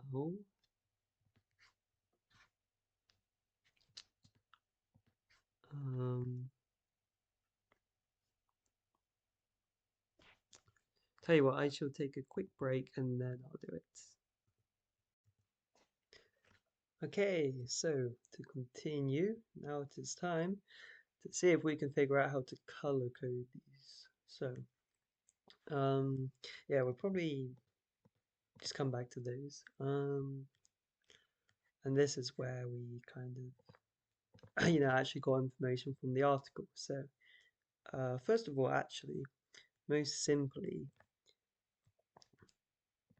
this bit of information here is what the author claims about himself. So, what we want really is, if I can just remember the correct blue to use. Let's see.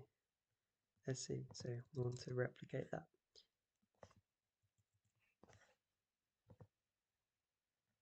That blue there. Okay, excellent.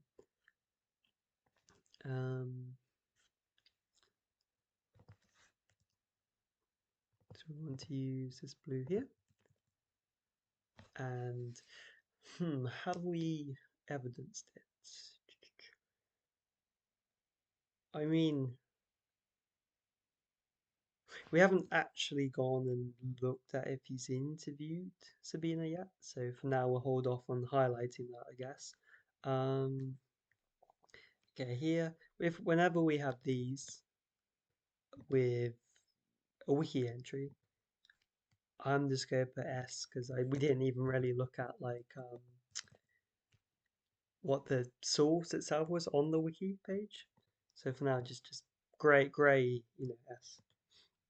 I'm not even going to begin to try and guess or comment on what source it is. Okay, California Institute of Integrated Studies. Again, that's kind of within, we'll actually make this more intelligible. So Stanley Krippner was in the California. Krippner was in or is in? Where did we get that info again? There was in at the time of the article. Yeah, because at the start was in the California Institute of Integrated Studies. Oop,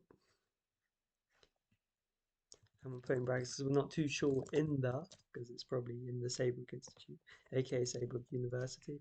And again, that would be another one of the same color. In fact, because wiki, I mean, when we check out the wiki and confirm, then that should, could quite easily become a bold one.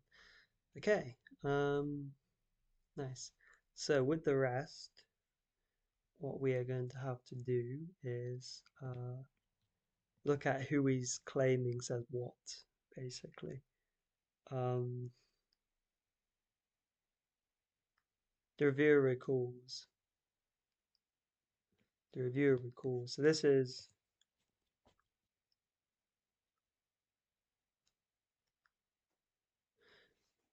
what he recalls Wasson having done. So um,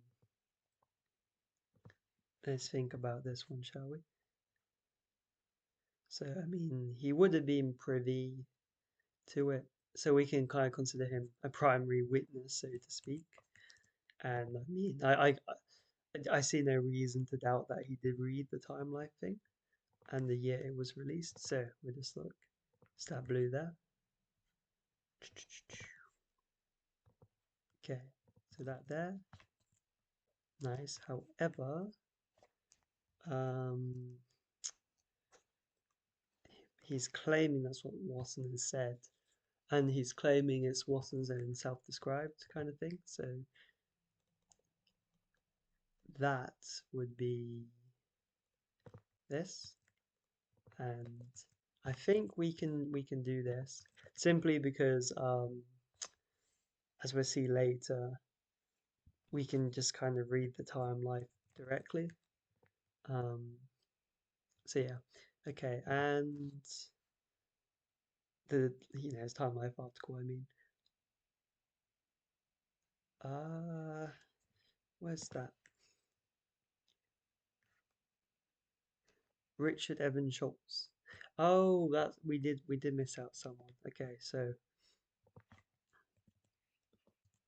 oh, we want this just to be grey, don't we? That grey, I believe. Yeah. So Richard Evans, uh, Schultz. Yeah. Um, wrote the intro, which listed Wasson's contributions, and I think I'll know what like intro to what I think I know like the text in the future what I'm talking about. Hopefully, okay. So, but again, that's a claim about what someone did, not what someone said. So, I mean, again, I haven't proven that he actually read the thing, but almost certainly gonna be. It's almost certainly going to actually be the case. And again, it's very easy to go and confirm whether the dude wrote an intro or not. In fact, doing that, we wouldn't even have to rely on, Krippner's claim that this person wrote this person wrote that. We could just go and see for ourselves. But for the sake of time and ease, we're not going to do that right now. Okay, so Wasson, this is what Richard Schultz claimed. Um,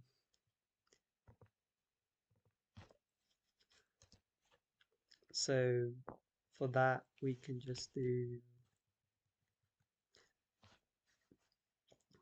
well, see, that's a claim about what someone said about what someone did. So I think for all of them, for most of these, we can honestly just do this because, oh, don't want to do that there, do we? Most of them are claims about what other people said from the thing he supposedly read, right? I haven't proven that he read it, but so for now, it'd be very easy to just, highlight and bold these when if we do check. In fact, maybe we should. The problem with doing that is, of course, it kind of make it point. If we can just go and read the thing itself, then the kind of review mostly becomes pointless. So for now, let's just keep it like this. Um, okay. So,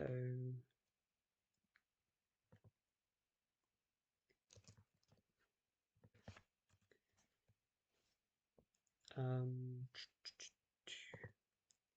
this, this, nice and easy.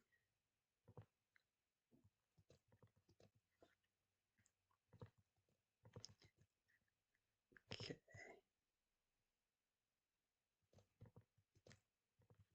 Because again, it's just about what people have said.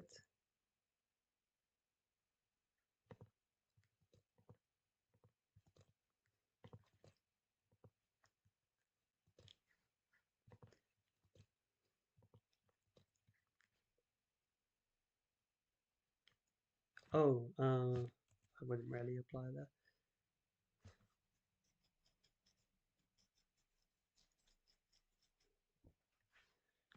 Some of them would double check, but um, there we go.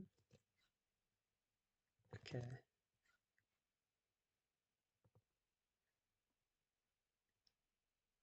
Ooh.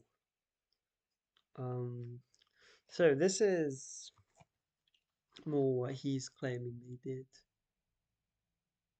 So this is no, this is a description of, I believe, we'll double check. Isn't it? Doesn't it say like what was at the end? Um, and splendid biography of books and articles written by Wasson and his wife. Bibliography rather. Um, so actually no, that's more this guy's take. So for now we know that he was a researcher of it, so we'll put that. And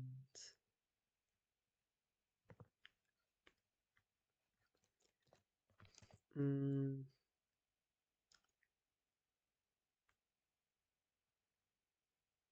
that's kind of like giving a source actually. So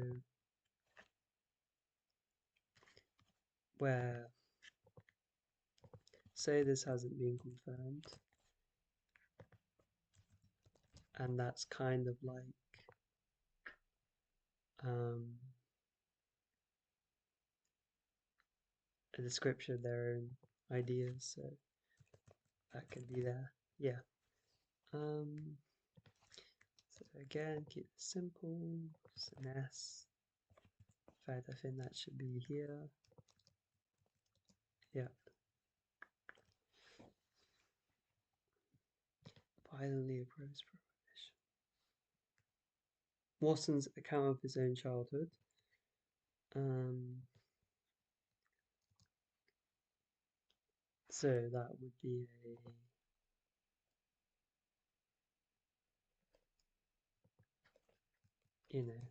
that.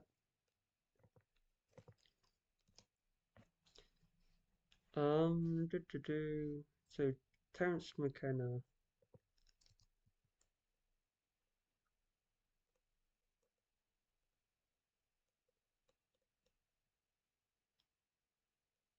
We don't really have a direct source there, so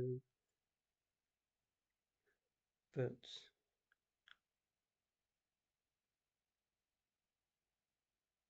that's discussing, Watson's own claim.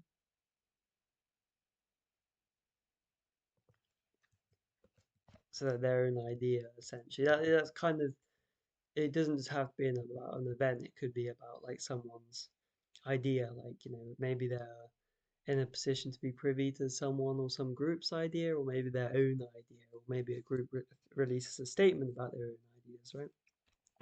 Okay. Um, inhaling a psychoactive substance. Again, that would be like the dude's own claim, but someone else. And that's a two-person claim. That's like this dude to McKenna to the Wassons is just this dude to McKenna. Um, so yeah, most of these are kind of going to be like this, I believe. This is just maybe S. Um, what does it say about that?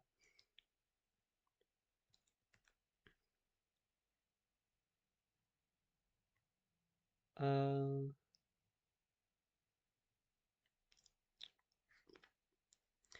Maybe it's saying that Guy's Dresser Peen talked about him going to see wasn't going to see the Ojibwe herbalist. That's a bit vague though. So I think actually just to be safe, I'm going to put a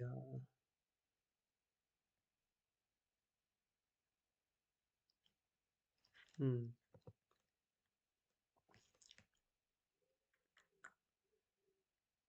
um hmm it's a tricky one. So we're taking it from this guy's claim. Hmm. He hasn't really made the source clear. So actually, what we're going to do is we're just going to leave this as a grey one. Yeah, grey F. So description. Yeah, this is again self claims. Um, self claims. Self claims. Very nice, nice and easy. Okay. Ooh.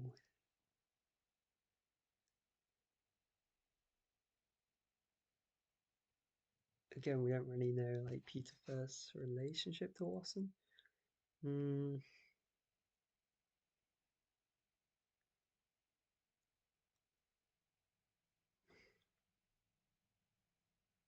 What we'll do is we'll keep it simple and just put C for now, because we don't really know First's relationship to Wasson. Okay.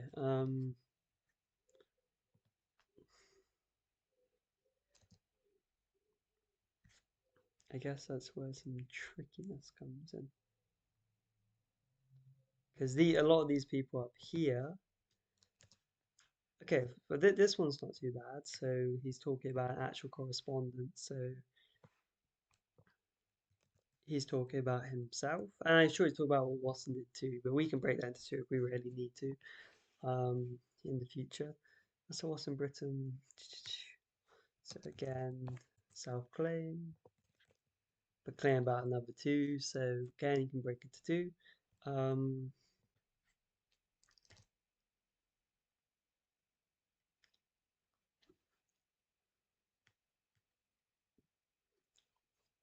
um, oh, again, I mean, it's like Michael Coe's describing what he likes, but he hasn't actually gave a source as to, uh, like where Wasson said that. So that's a bit more of a tricky one.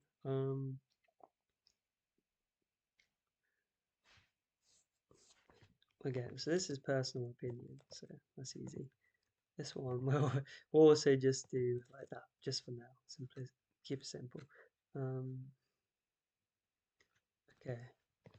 That's how Wasson presented his experience. Don't know who that goober is. Okay, and again, don't know if that's the right grey.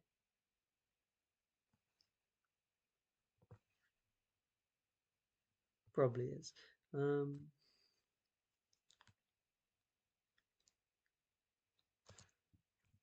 know the relation. Oh,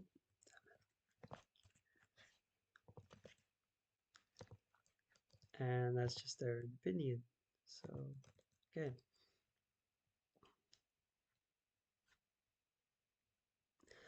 Excuse me.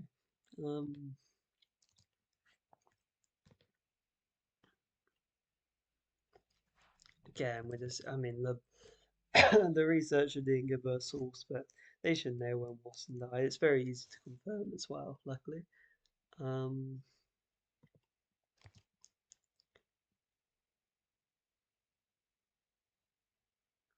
were the most important based on what? Let's see. Uh, so contributes a brief but vibrant biography. Um, hmm, that's a tricky one. So they were saying about what the guy had done.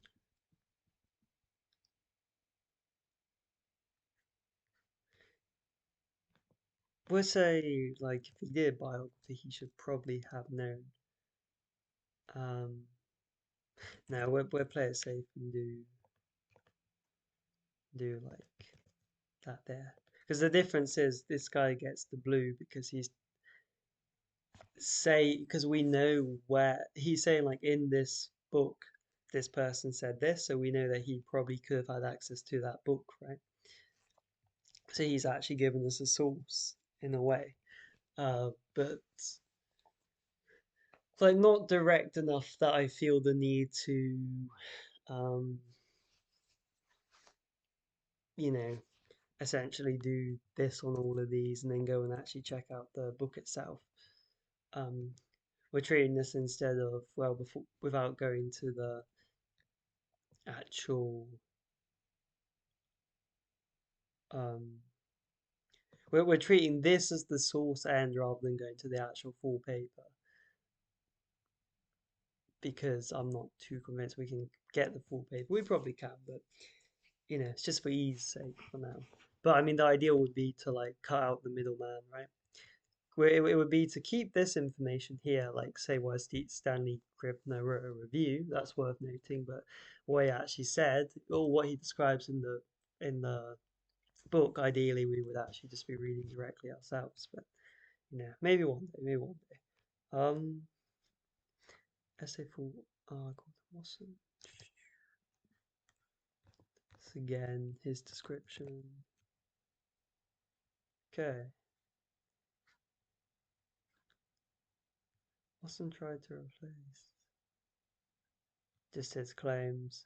Nope, here we can do nice and easy.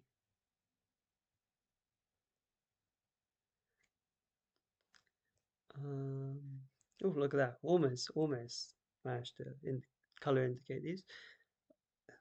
Used by those. Well, that's interesting because some of this apparently comes from rock, right?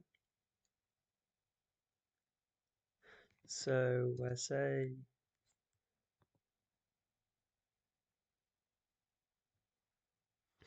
this, but this is one I definitely, like, if I came back to it, would split up, because Cole describes his own contribution to the theory, but then he's asserting Watson and Albert Hoffman were involved, right? I think that's definitely worth like separating into claims about the South versus claims about others. But um, again, I mean, it's just this dude.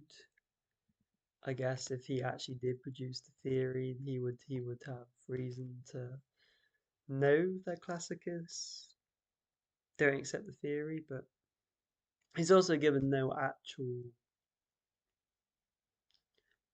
we also don't know of him like interacting with any classicists, but oh well, either way, either way. Um, okay.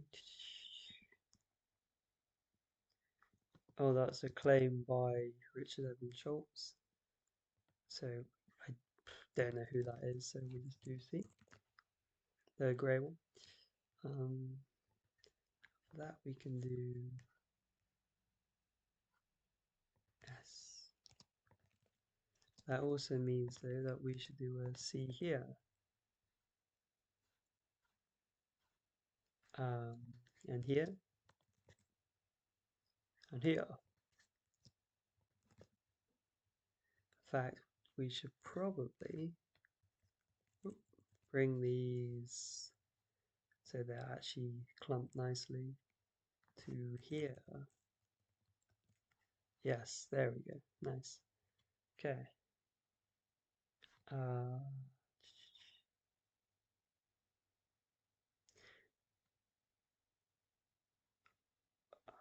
okay, so yeah. Um, as you can see, we're probably like maybe what 2.5 hours in or hour and a half in. We're pretty far in, and it takes quite a while to go through even just a single article. Um, and like look, we haven't actually confirmed a lot of it. Like, so this has been the purpose of doing this has been kind of to show how it can be done. I think for a lot of things where I trust the person, particularly like I do trust Jan Irving, um, I think it is very he makes it very easy to kind of see and separate like what's his own speculations versus what the citations he's citing actually say. So I appreciate that, but essentially a lot of things I'll be going through. I'll be trying to get to the meat of it, so I'll be going through you know secondary sources like Jan Irvin's work, who's already done all the hard primary sourcing, because you can see how tedious and uh, very particular it is, how slow and careful it is to do it properly. Um, and of course, full credit to them. They deserve pretty much all the credit for actually doing that kind of thing. I've gone through some primary sources myself, and I'll show you a lot of the primary sources I've collected, particularly when looking at like Baharaj, like I say. But yes, I've to get to the meat of things, like I said, I'll mostly just be going through the uh, books and articles which have condensed this stuff down to like call out the elite and their connections quicker. Otherwise, it'd take years to get through this stuff. And where there's someone objecting to the veracity, of a given source or claim, then I would, and it's particularly if they call out that it's fake and they can show or describe how they know that. So like they've gone and looked for the primary source themselves and it says something different or they can't find it, then I'll investigate it. So I'll probably take that kind of approach. So there'll be a presumption that um the sourcing is correct, but it won't be like a dogmatic presumption. If someone doubts that, and particularly if they provide evidence to doubt it, I wouldn't like throw out all the other sources, but that particular source, I'd be very thankful to. I'd be happy for um, to go and correct it, and also just anyone who's willing to actually go and like check the primary sources, particularly with evidence that's just like a photographic evidence, let's say, to make it quick and easy. I could potentially do another kind of indicator separate from what is it? Separate from these. to show that like someone else has checked it, but I haven't. But I think that they've checked. I think they genuinely checked, and I think it's genuinely true, right? Um, so yeah, that is one article that we got through. Um, one little, one little kind of what do you call it? Rabbit hole. Okay. Um, so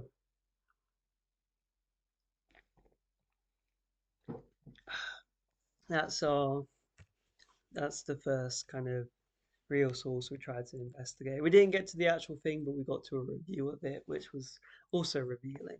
Um, I'd obviously recommend not doing that and going to the actual source if you can. There's kind of many different ways to access things that can be hard to access, but yes.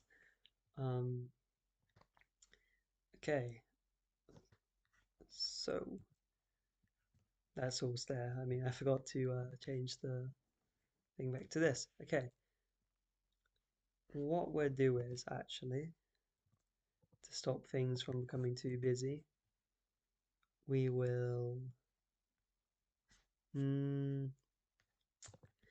we'll continue from down here. We'll continue from down here.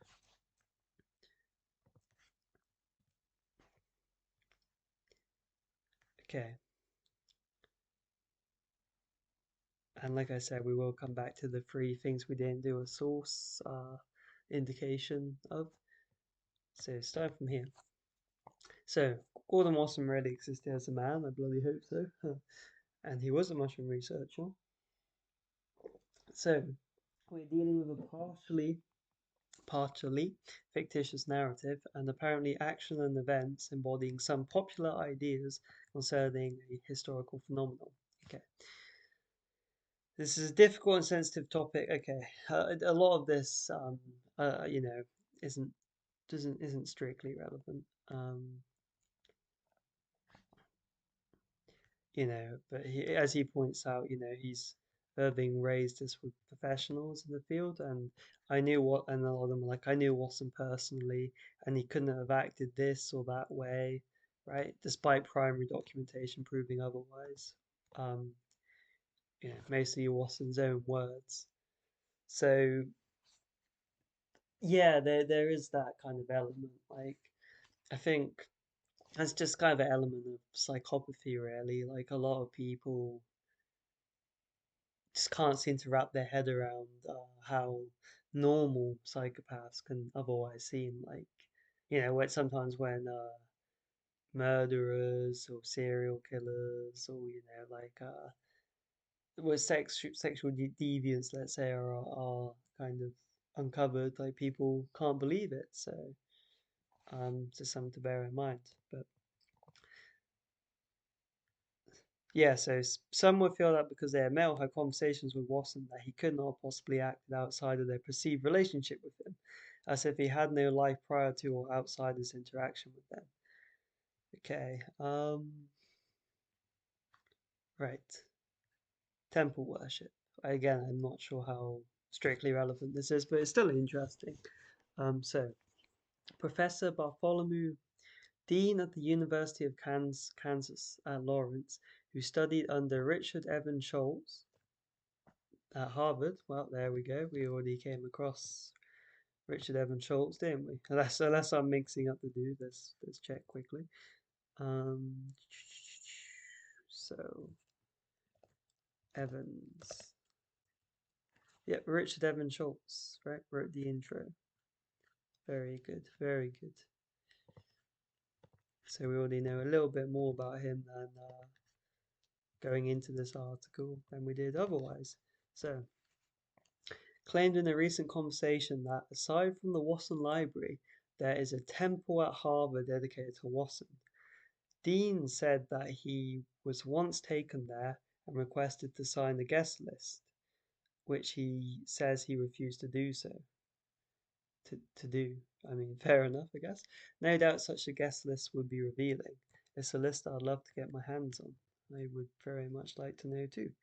It is fitting that there is a temple dedicated to Wasson at Harvard, because, as I'll show, we are in fact dealing with a story that is of such character to serve to explain some.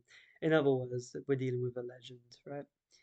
Okay, so I think that's you know I don't know if it's too important, but it's interesting. So we'll say Professor. Switch to this. Oh, switch to this. Professor Bar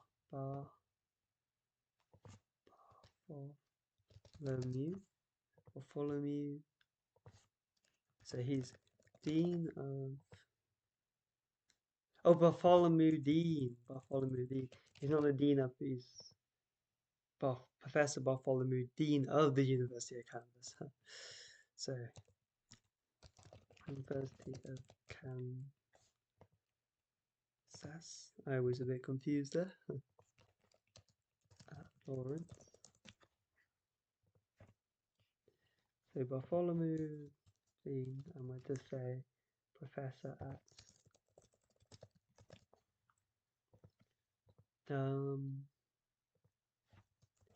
studied under Richard Evans Schultz at Harvard. Okay. Oop. So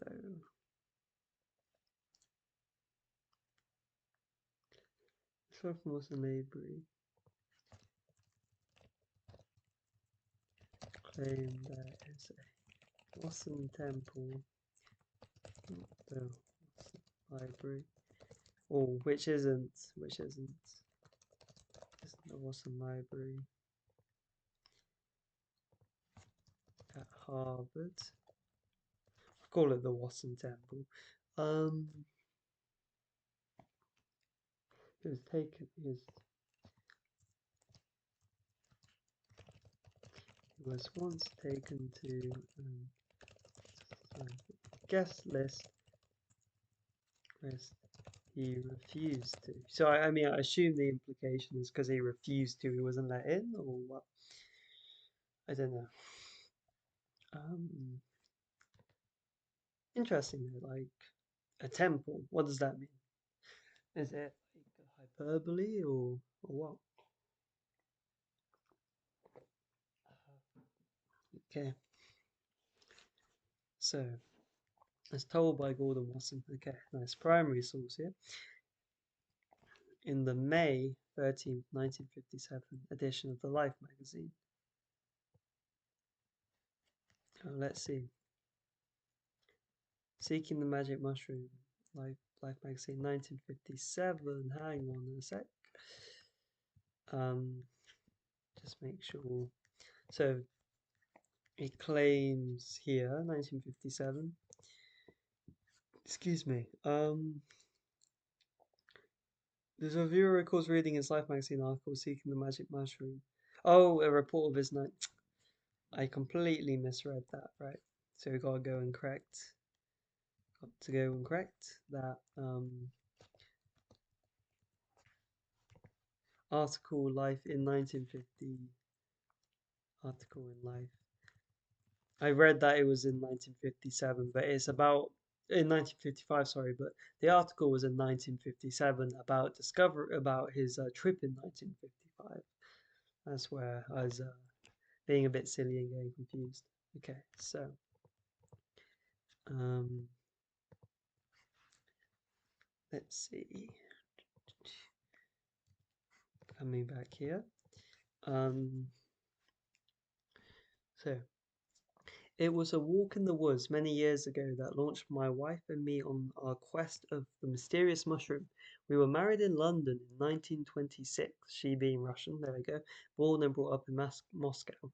She had lately qualified as a physician at the University of London. I am from Great Falls, Montana, of Anglo-Saxon origins. In the late summer of 1927, recently married. I don't know why, like, any of that's relevant, by the way. Like, I mean, Russian might be because it relates to her interest in mushrooms. But we'll see. It just seems a bit weird that you mentioned his Anglo-Saxon. But in the late summer of 1927, recently married, we spent our holiday in the Catskill Mountains in New York State. In the afternoon of the first day, we went strolling along a lovely mountain path, through woods crisscrossed by the slanting rays of a descending sun. Very romantic, isn't it? Very lovey-dovey. We were young, carefree, and in love. Suddenly, my bride abandoned my side. She espied the wild mushrooms in the forest, and racing over the carpet of dried leaves in the woods, she now in poses of adoration before first one cluster and then another of these growths. In ecstasy, apparently, she called each kind by an endearing Russian name. She caressed the toadstools, savoured their earthy perfume. Like all good Anglo-Saxons, I knew nothing about the fungal world and felt the less I knew about those putrid, treacherous excrescences, the better. So again, he's almost like trying to tie the interest in mushrooms to like race or culture, you know? Anyway, for her, they were things of grace, infinitely inviting to the receptive mind. She insisted on gathering them, laughing at my protests, mocking my horror. She brought a skirtful back to the lodge. She cleaned and cooked them. That evening she ate them, alone. Not long married, I thought to wake up the next morning a widower. So again, it's just being ridiculous. Like I don't know if he's trying to be humorous or what, but it's this idea like, oh, if you're against the mushrooms, you're like some ignorant, like Westerner, or now I'd be ignorant, like, a white person who doesn't understand these things. But I mean, it's not really the case at all. I mean, the whole like new agey, you know, crap is just sure it's based on like Eastern mysticism and stuff, but it's kind of just like a psyopy, weird Western cults invention, right? And the idea that, well, if you don't want, if you don't, nothing wrong with like with being interested in mushrooms and stuff, but the idea that it's some cultural thing and like it's ridicule worthy being against it, being like against mushrooms or ignorance, because the real thing is like obviously not the actual mushrooms. It's going to be like if you're against psychedelics and if you're against exploring, oh, nature's gifts and like, you know, herbal secrets, letting nature and the psychedelics and the mushroom man shape culture. Like it's just a bit silly because really what's actually the only real metric of whether or not something is, you know, um, let's say good or bad or worth investigating or not or true or not or the real difference between I guess ignorance and so-called enlightenment is reason and logic, right? Any other epistemological means, if you or claimed epistemological means, like smoking the shroom or going out and meditating in nature and all, like if you want to do that and it makes you feel good, that's great, but it, it doesn't there's nothing about that which is any more or less ignorant than not doing it is essentially what I'm trying to get at. Um, in fact, it ties to the typical thing of like all the people who take psychedelics and claim they have ego death and blah blah blah, but they go around claiming, "Oh, I'm spiritually enlightened, and you just don't understand me. You haven't experienced what I've experienced, man." It's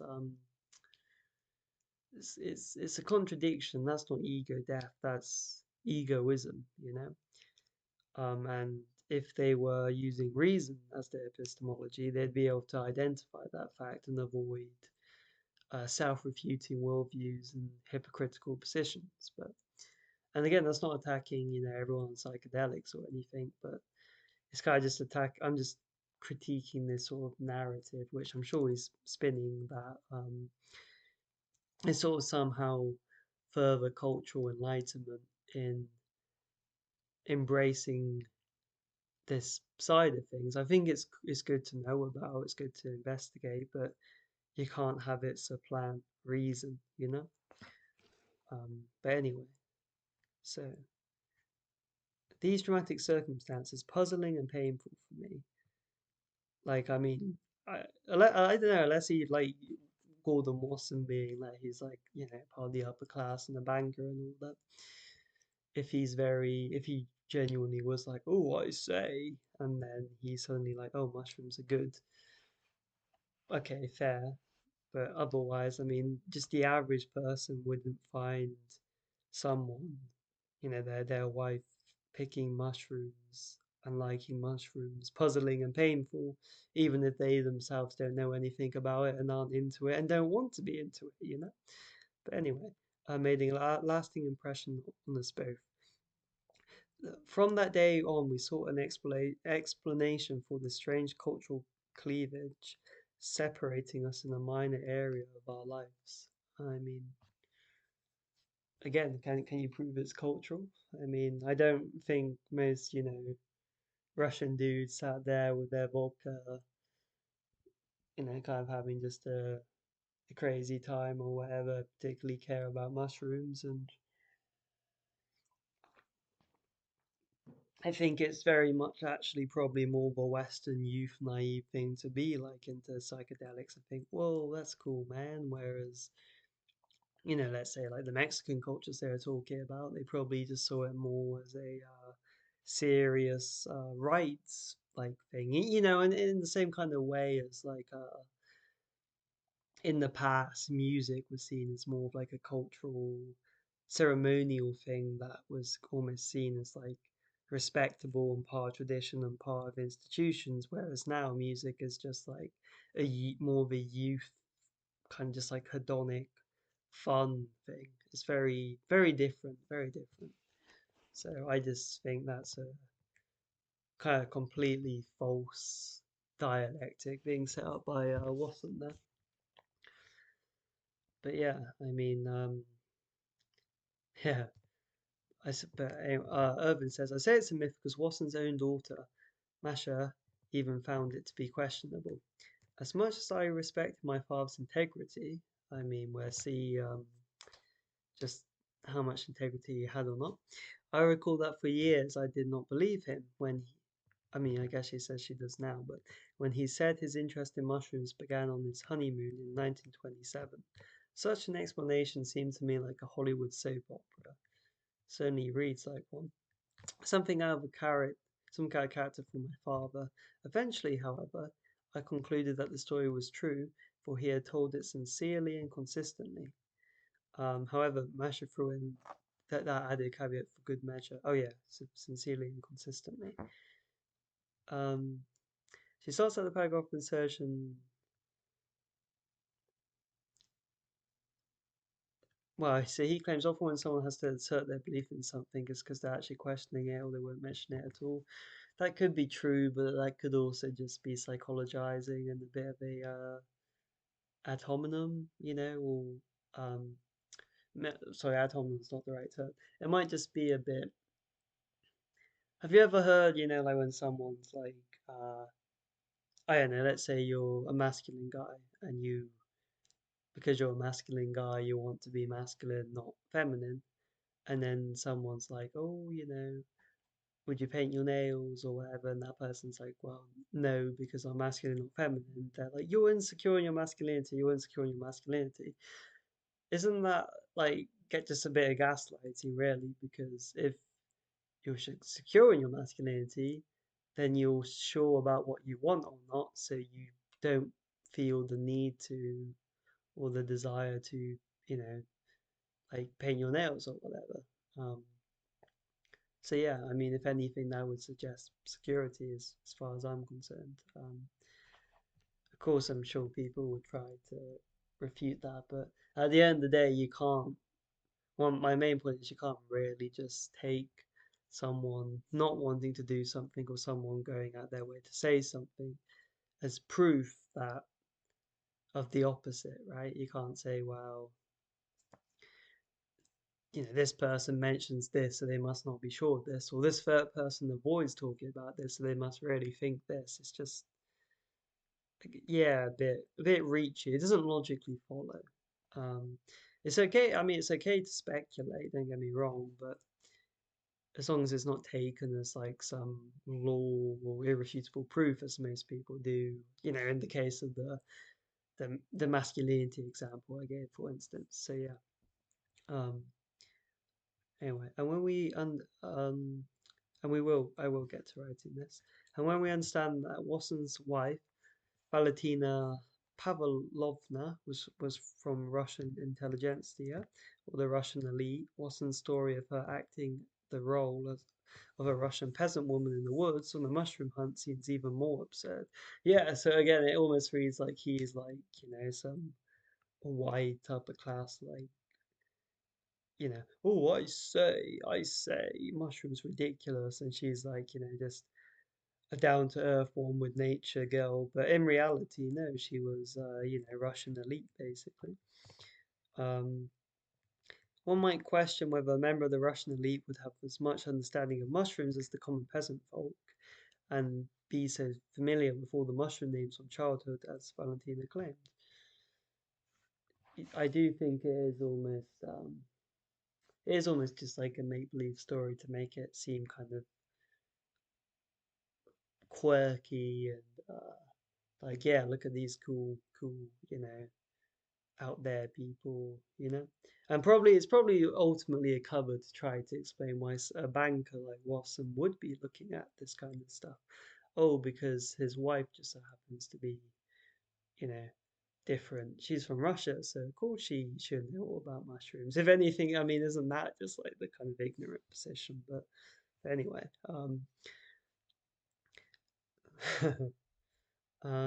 with this in mind, it seems that Masha intentionally or not left us breadcrumbs of skepticism.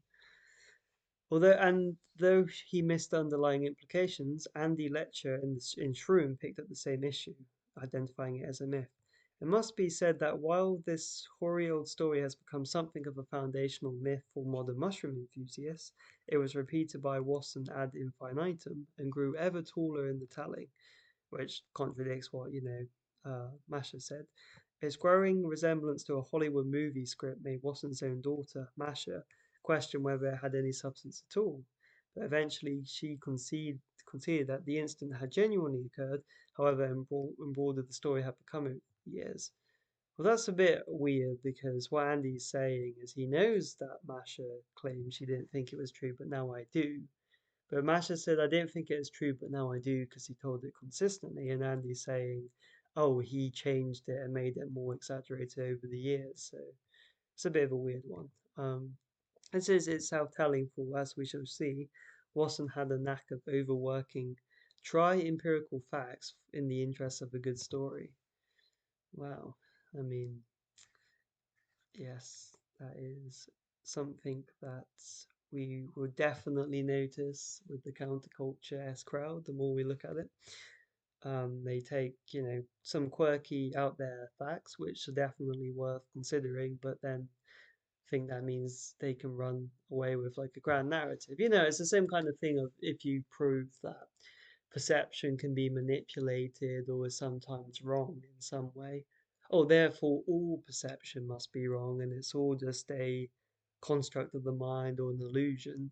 The whole of reality is just an illusion, even though you're basing that on the claim which was observed, even though you're basing that on empirical evidence, sorry, that was observed on with the presumption that the people observing it had sound sense data and were not under an illusion, right?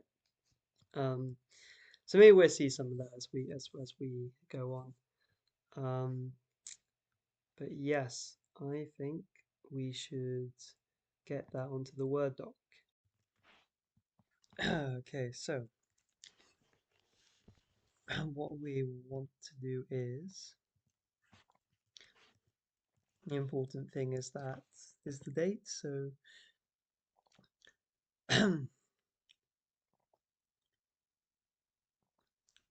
So in the late, and again we'll put that there because we haven't actually gone and checked the primary source to ship. Um, Late summer of 1927. So Wasson went on holiday with, well, holiday, yeah,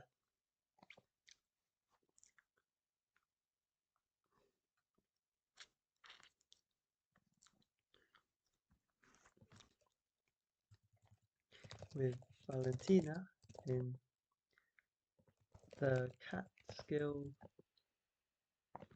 Mountains in New York State.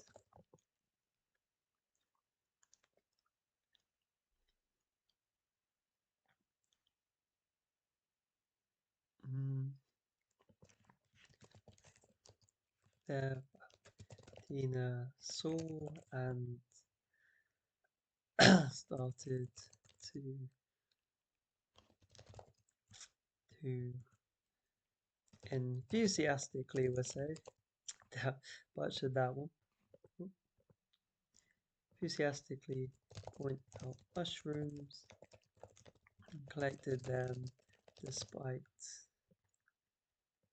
point out mushrooms, well, we'll say calling them by their Russian names and collecting them despite Wasson or Golden not wanting her to. They then supposedly became fascinated over this cultural cleavage, as they put it. Right, so that's all we want to grab from that. Nice and simple. Oh, and we should do source use we should do the sourcing as we go along. So, um, I believe he just asserts, yeah. So he hasn't really given us any indication how he would know. So that can be a assertion. And this one he has sourced. So we're just assume the source is Wasson himself saying it. So that is a primary account. Okay. And we definitely won't like highlight. Well, actually, yeah, no, because we're by highlighting it, we're not saying it actually happened, but we're all, ooh. See, that's a tricky one. We could either have it so highlighting makes it a, so their own claim, and that claim is proven, or it could be that it's proven that it's their own claim, but what they're claiming in itself hasn't been proven. So that's kind of an interesting thing. Let's just think. How ought we do it? Mm,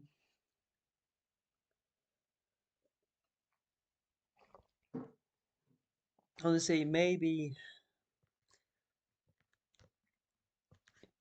we're treat it like it's proven that he said it, bec- because we're not really too interested in the nature of the claim here, particularly more, but we're not interested in the nature of the claim as if it's true. We're interested in whether or not he lied, right?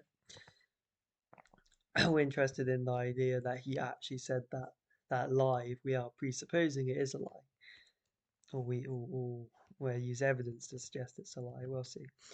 Um, okay, so then, um,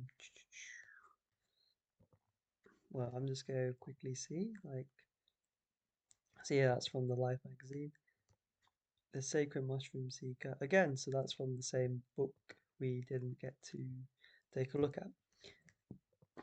Oh, where Masha you know, doubts her father's story. Um, so, yep, source, where to do that, because we haven't looked at the actual source yet. Um, hmm, father's explanation, because it sounded like a Hollywood soap opera. Claims he had integrity and this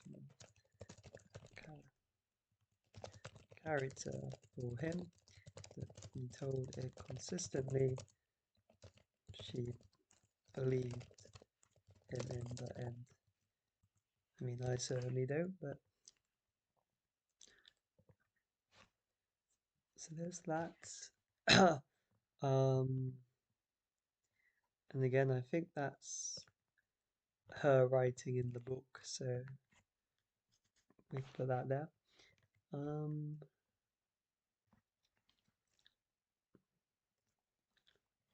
However, and the lecture is a different story, isn't it?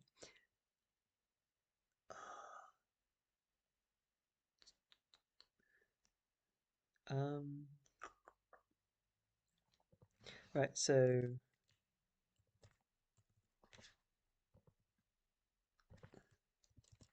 Andy Litcher. Masha doubted her father's story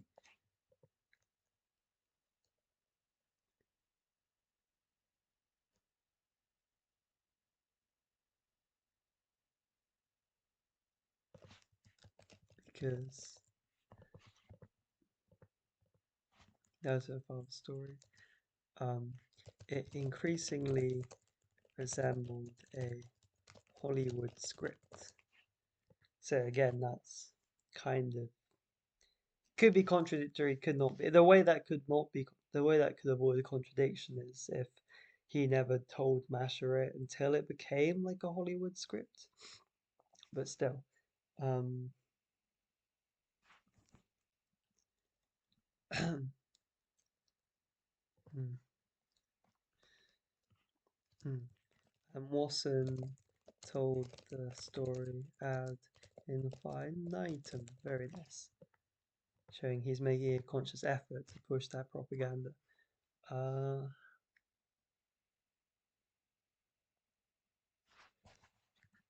the knack of overworking trifacts.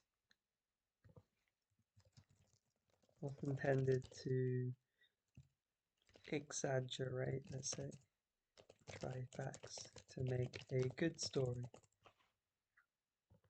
Um, and we just do that for now because we're not too sure who he is, who Andy Letcher is.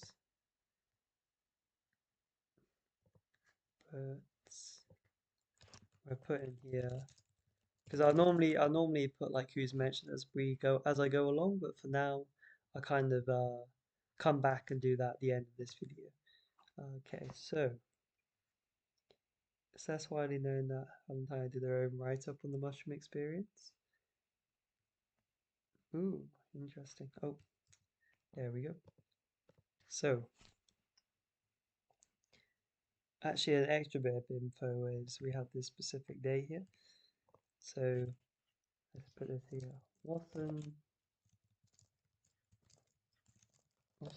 wrote, uh, what's it called? It's called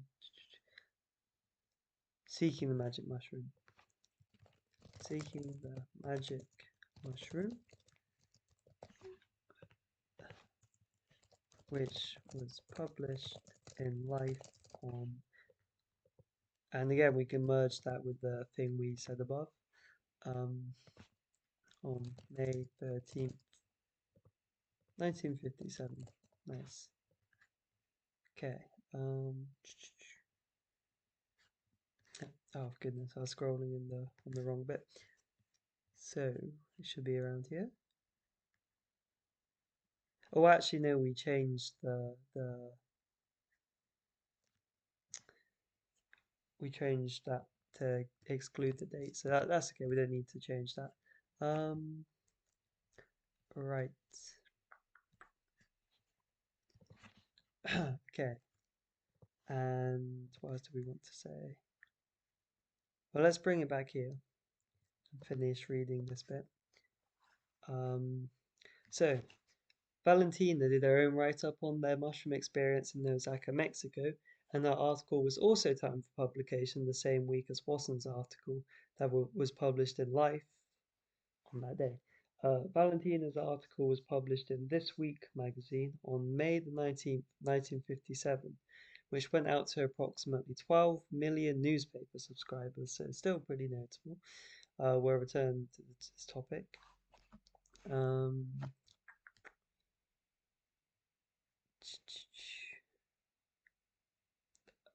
okay, so he's then going to move away from that and discuss more about Masha, so that should be interesting. Um, and then he's going to continue discussing the doubt down here. Okay, so we will finish mentioning this because it's a pretty important, factual detail. Okay, um, so so Valentina, a write up on the mushroom experience in Osaka, um, which was published in This Week on May 19th, 1957. So very, similar dates. Um, which had approximately, or we should say, which went to approximately 12 million subscribers, right?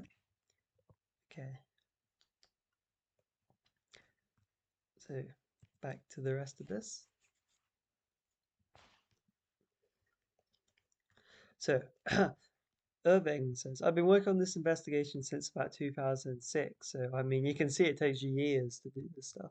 And I knew and heard from others that I might get banned from the Wasson archive at Harvard's herbaria if I approached them directly and honestly, as in fact, I did.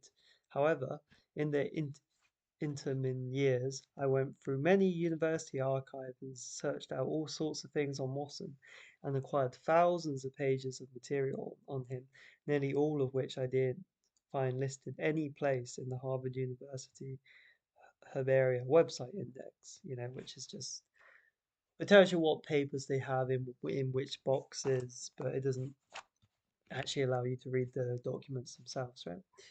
This led me to the conclusion that the Harvard collection is an extremely selective assortment of facade-specific items that further the Wassonian legends and myths. In other words, early on I realized that every conversation has two sides, and that the Wasson's archive at Harvard would only have his side of any collection of the letters. Hmm. By going to other universities' archives, I was able to reconstruct much of the information simply by following the leads of the names of the other wealthy elite and intelligence members with whom Wasson was associated, and who also happened to maintain their own archives at other universities. The way I reverse engineered everything I needed through these other archives, this is why I reverse engineered, everything I needed. And before I ever sent my inquiry to Harvard, I was already certain that what what they hold there is only a carefully selected presentation, mostly only pertaining to Wasson's ethnomycology work, which furthers the Wassonian myth and leads out most of what might lead researchers to question not only the very foundation of the field, but the so-called founder as well. I should probably actually summarize this really, because I'm sure you can pause and read. But um, so Masha Wasson Britton is Wasson's adopted daughter, and she oversees the archive at Harvard Herbaria. Um, so she's quite selective about it. Well, so she doesn't allow anyone in without first getting to tell her what they want to see and what they're going to say about it before they've even seen it. That's certainly not good academic practice. So before we get into his actual interactions, it may be worth writing that down. Um, just show that Masson is pretty involved with what Wasson does in his legend. So Masha Wasson Britton is Wasson's adopted daughter. Um, she oversees the Wasson archive at her Harvard, Harvard, Harvard, Harvard Herbaria. And then I misspelled that. Whoopsie. Barrier. Is that right? Herbaria, yeah. Barrier. Um, she demands people say what they want to see and will write about it before she allows access to the archive. Bad academic practice, of course. So I put is an surge on his part, but well,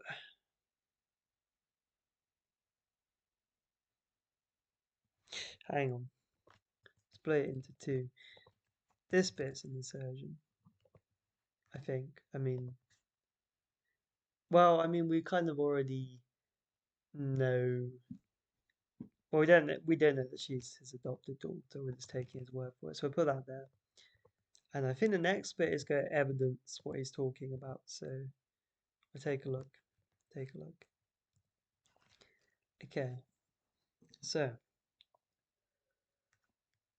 Evan's initial inquiry.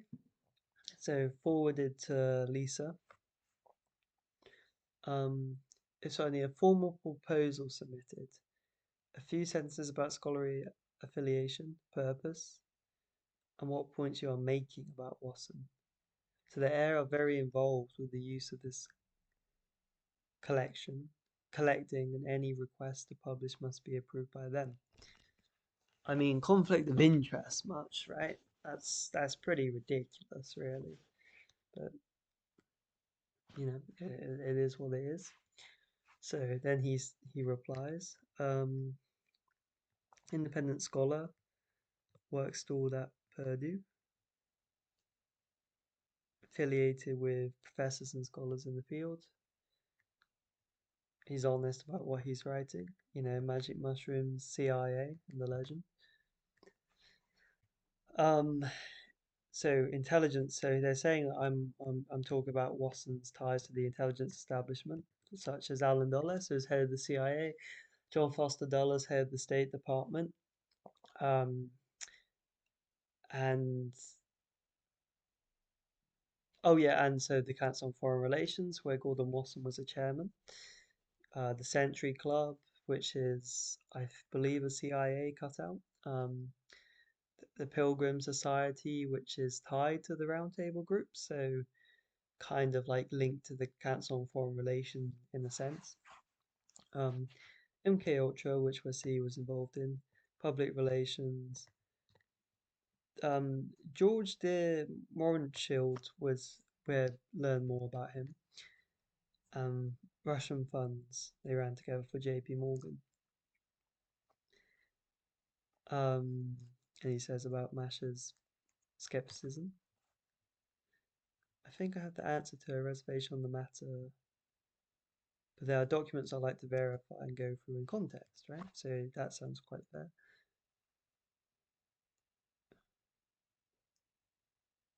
In missives, Oh, he's saying that so Luce who ran Life Times Fortune, um, so he's basically saying that Wasson may have started the psychedelic movement using his ties to Luce and his ties to Dulles through the Century Club, because as we'll see, Alan Dulles and Gordon Wasson went to the Century Club together. Um, ties to intelligence.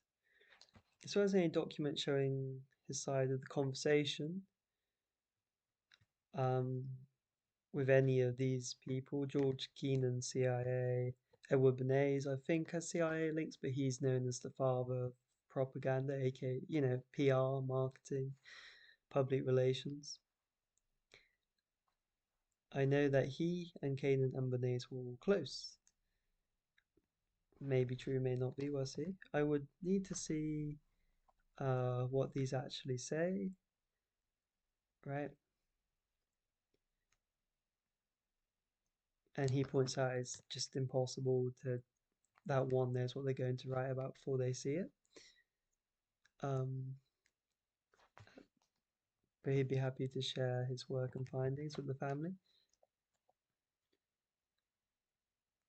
And he says that he'd write a biography, right? More of a holistic one, not just only focusing on the CIA stuff. Okay. And then she just responds, Jan, I'm sorry to report at this point your request to access the collection has been denied.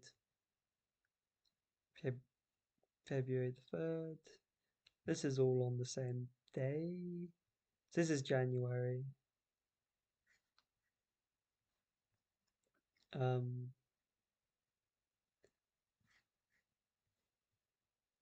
2011. I mean, there's a bit of a time gap there. Um, June 2011, January 2012. So, I mean, I do wonder why it took so long to reply. But anyway, what point is this bit happens on the same day? Is there any reason stated why? No, sorry, there wasn't, right? Um, so yeah, not the best interaction, but so myself and several professors interested in investigating it, um, were discussing like what you should do by a handful of other. So if he got access, he could verify certain things, but he thinks he doesn't need it to verify the most important things. And if he was refused, he'd just publish their refusal and point out like the clear conflict of interest, which he's done.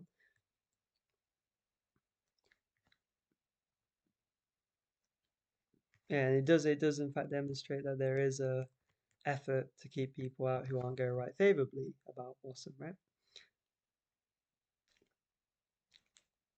Mm.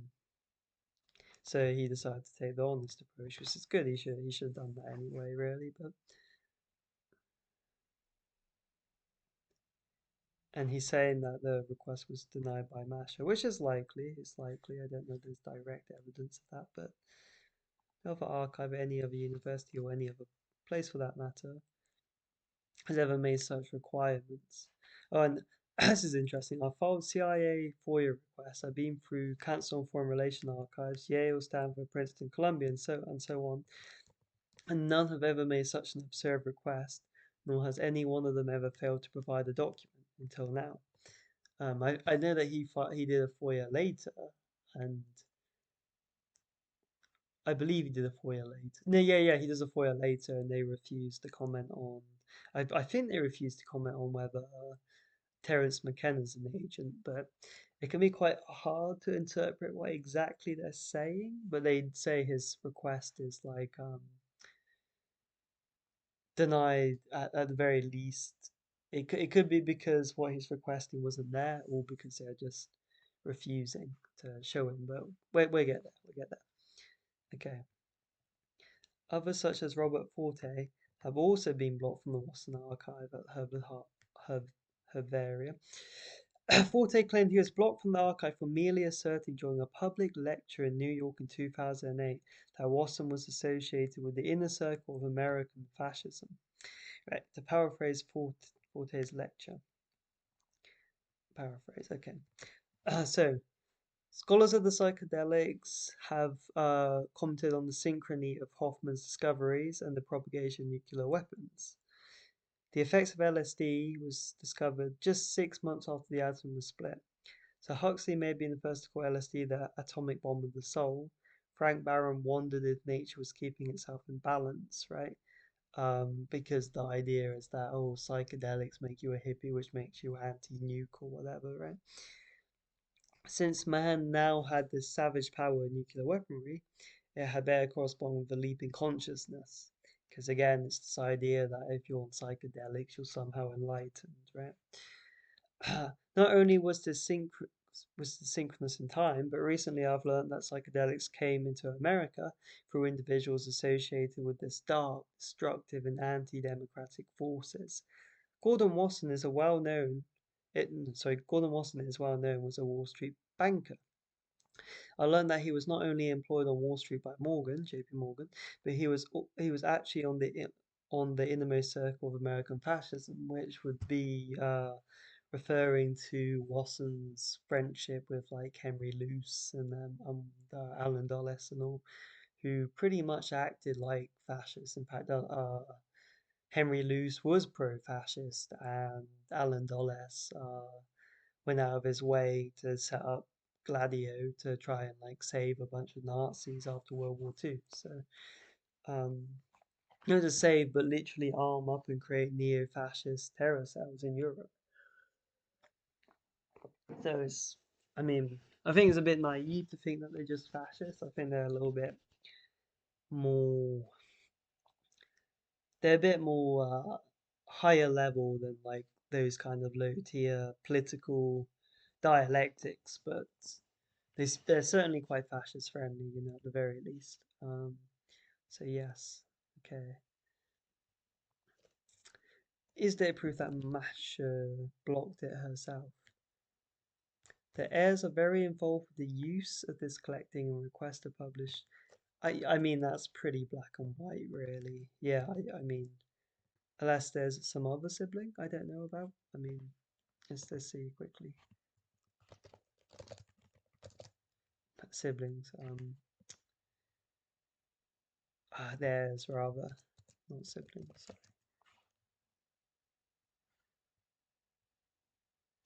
Hmm.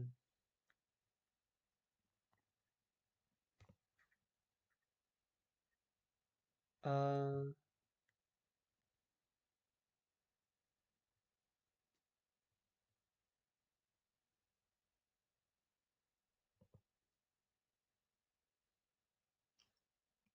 what? Okay, that's a bit weird. Gordon Wasson's heirs in the context of his legacy primarily refer to Tina and Gordon Wasson Ethnomycology collection at Harvard University. Uh, it's a bit weird, isn't it?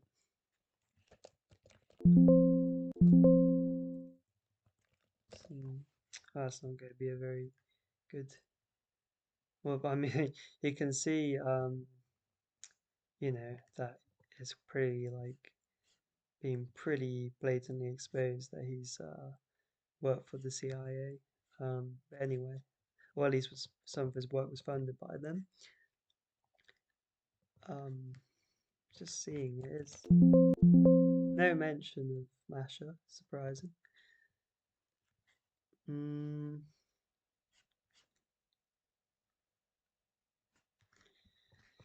Masha Wasson.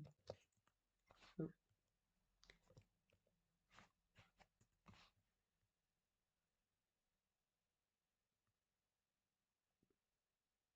Shatter's wife there, Mr. Wasson.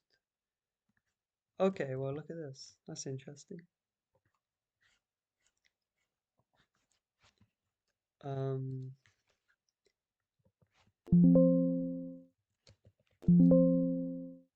daughter adopted her. Where is it? Oh, I might have to. Wait, we'll just see if we can quickly. So if you're encountering this, you can try and refresh and quickly, if you're quick enough, you might be able to quickly grab a PDF. If not, what you can do is go uh, go to archive.ph or something like that, and then just try and archive it. And sometimes I don't think it's obsolete. Sometimes, like right now, you can see we can actually access the full thing. So Wasson, Masha. Chatter's wife Desma, yeah, adopted daughter, nurse, Masha Wasson. Well, look who's come up again. Yeah? This is going to be a very interesting read. We may actually do a side look at the, be sidetracked into this because this is kind of recent, so this wouldn't have necessarily been included in Irving's work. So we'll come to this. We'll come to this. Maybe we'll look at this and then call it a day. But for now, I, f- I think I think it's almost certainly referring to Masha. So we'll say that's evidence.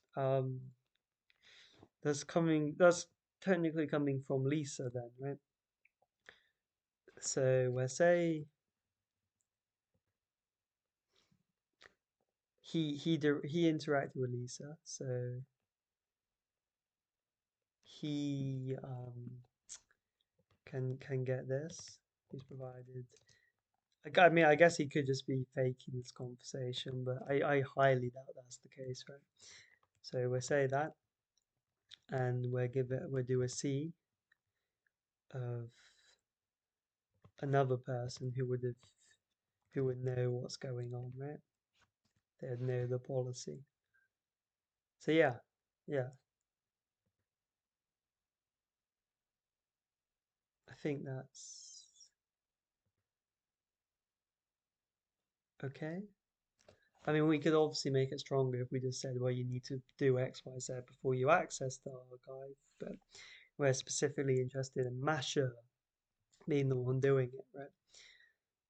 Okay, and of course, oh, I forgot to switch to this so you can see I just did that source indication.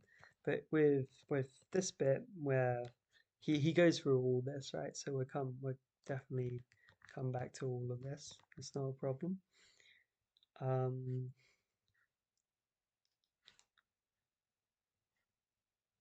almost at Soma. So the last thing then is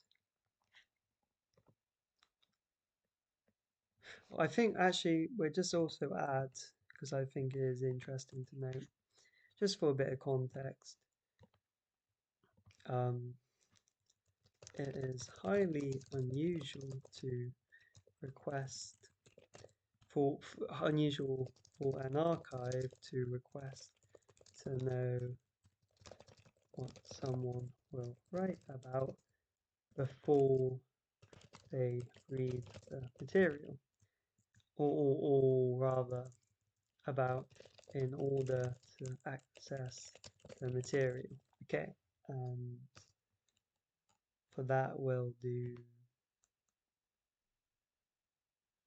I mean, he does provide proof that he does do FOIA requests and stuff. So we'll say we'll just do that. We'll do that. Okay, and you'll see that later on. So final bit then, just Robert Forte, I guess.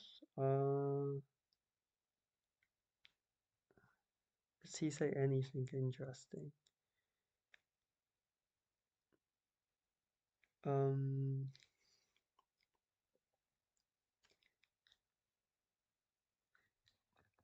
so we're split into two things. We're say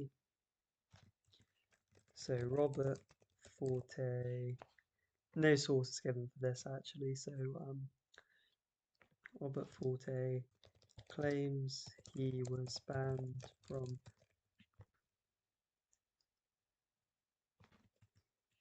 Harvard Herbaria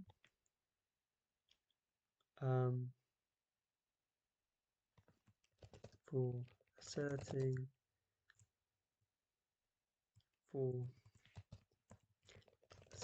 Wasson was associated with the inner circle of American fascism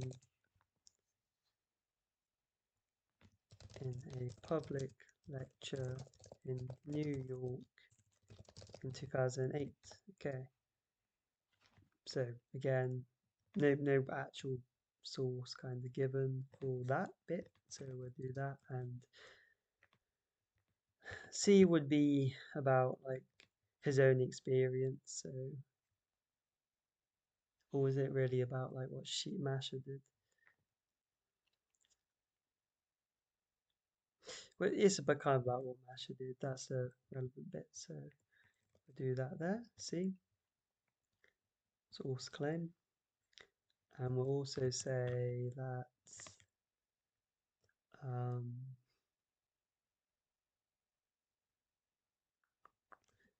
to see if there's anything else that is interesting. We'll come to him being employed by Wall Street, by JP Morgan. Uh,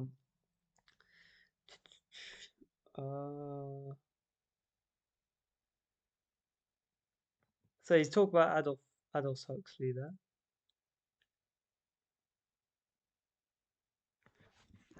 So we'll also include it. We'll also include it. So he does actually cite just to see he does actually give a citation for the speech itself. So that's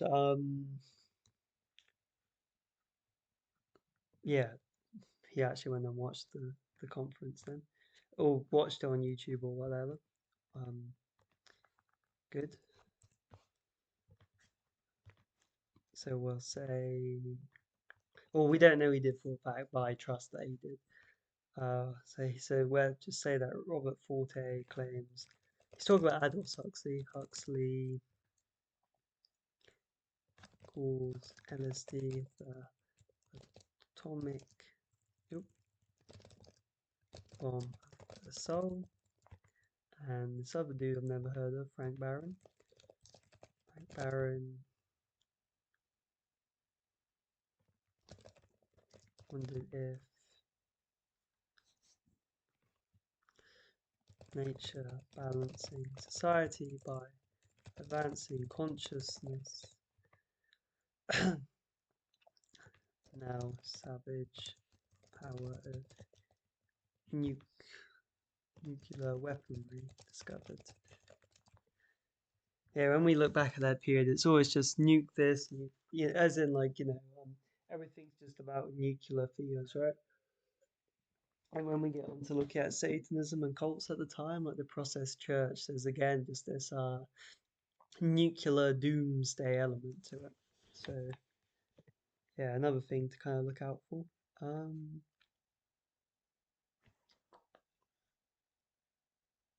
let's see. There's something else that was interesting. Um, just 6 months after the. So effects of LSD was discovered just 6 months after the atom was split. Okay. Of LSD. Wait, 6 months? Really? Yeah, wow. Atom split. And okay. So the source is Robert Forte, and he's claiming, like other people have said, well, I have no idea how he would know any of that, but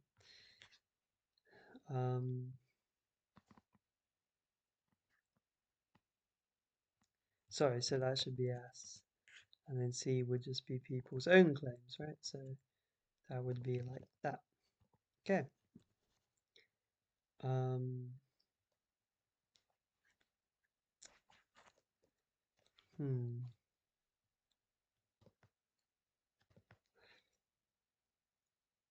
Also, I mean, just thinking, can things ever be proven, like verified, if it's inherent, if it is the C rather than the S anyway? Um,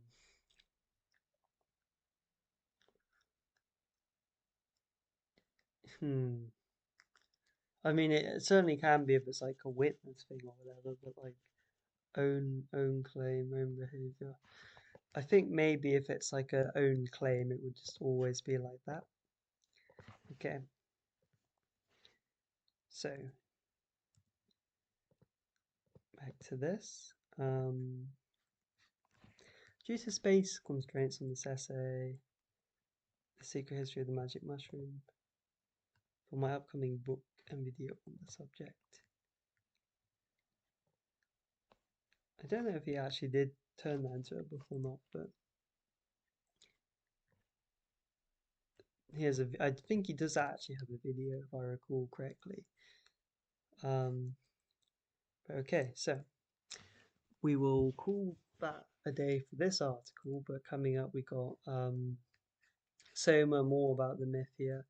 We got his JP Morgan connections and Henry Luce essentially, because Henry Luce is part of Skull and Bones, and some of the weird kind of overlap and connection between the JP Morgan and Skull and Bones lot, right?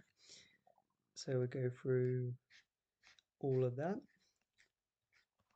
right? And then we get to Edward Bernays. Oh, well, we get through to, we have more links to CIA people um, here and the kind of Century Club link, I'm sure. But then we have Gordon Wasson's potential connection to Edward Bernays. Um, we have, this is what I was on about, where Wasson admits to lying about being sad that the hippies have gone and ruined Maria Sabrina's village, if I'm recalling correctly. Hall Carbine affair, so Gordon Wasson lying about some of the bank's misdeeds in the past during the Civil War. Um, yeah, some high level kind of stuff Wasson got involved in there. And, oh, what's this? Gordon Wasson's brother. Then we get to some weird stuff to do with the JFK assassination. Um, James Moore, who's a CIA agent who supposedly infiltrated Watson's trip without him knowing that James Moore was CIA, which isn't true. More about mashup, and that's this. And believe it or not, this is one of the shorter essays actually. Not the shortest, one of the shorter ones. So this will probably take another 2 or 3 videos to get through this essay. Um, but before we end this video, we should check out this. So first of all, I'm going to save this article, because it's a kind of journalist piece, so it's almost acting as a primary source in a way. Just saving this. Okay. Um,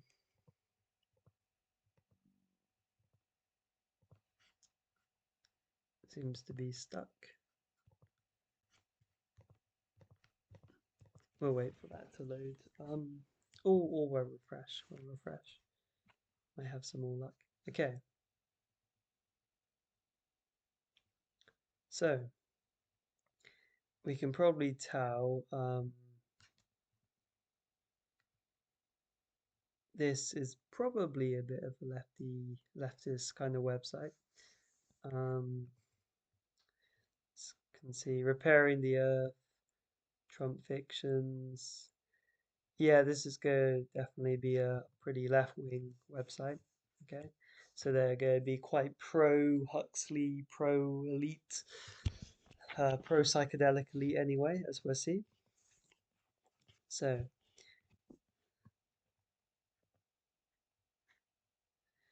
research on the effects of psilocybin has been on the rise over the past 20 years with the hope of treating a wide range of mental pathologies. Okay. Cancer-stricken Julia Huxley wrote a letter to her son, Ados, when he was 14. The letter read, "Judge not too much and love more," which, I mean, would itself be a judgment, of course, so that's a bit of a contradiction, but anyway. Uh, she died soon after in 1908 at the age of 46. Mr. Huxley would carry the letter with him for the rest of his life.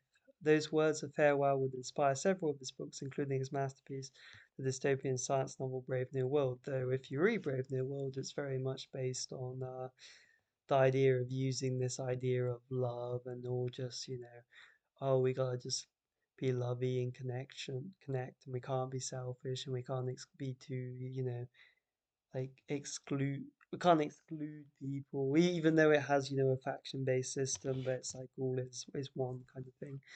um yeah, yeah, I mean he probably he did take it on, but um doesn't mean that is he didn't really see it as a dystopian book, is my point, because he took it on, right? So he wanted to become a doctor before his failing eyesight led him to embrace a career in writing. That's true. Several members of his family were renowned biologists.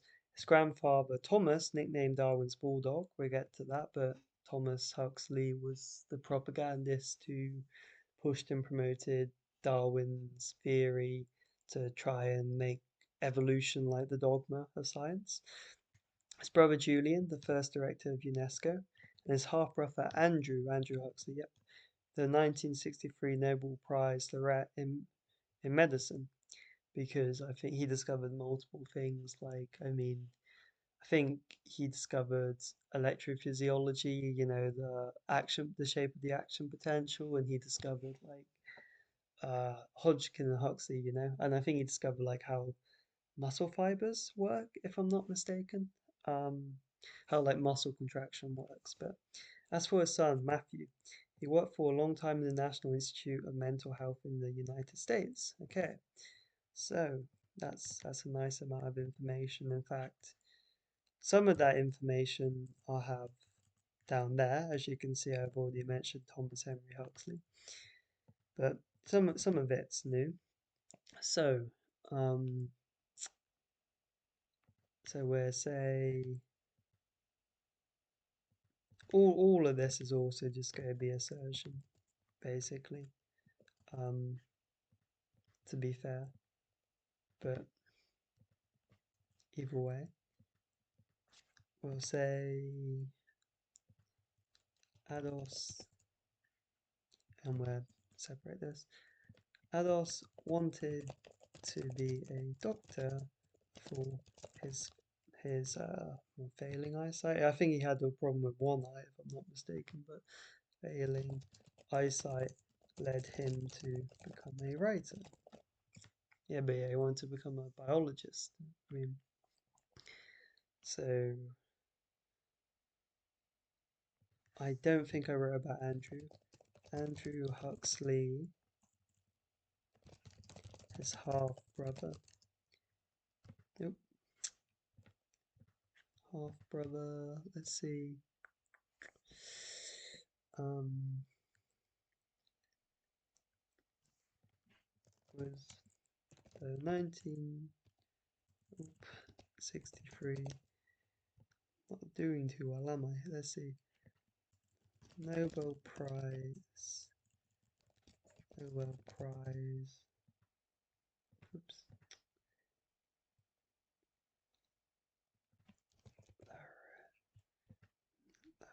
Laureate in medicine. Yep, and um, Adol says, just do it like that. Son Matthew Huxley. Um,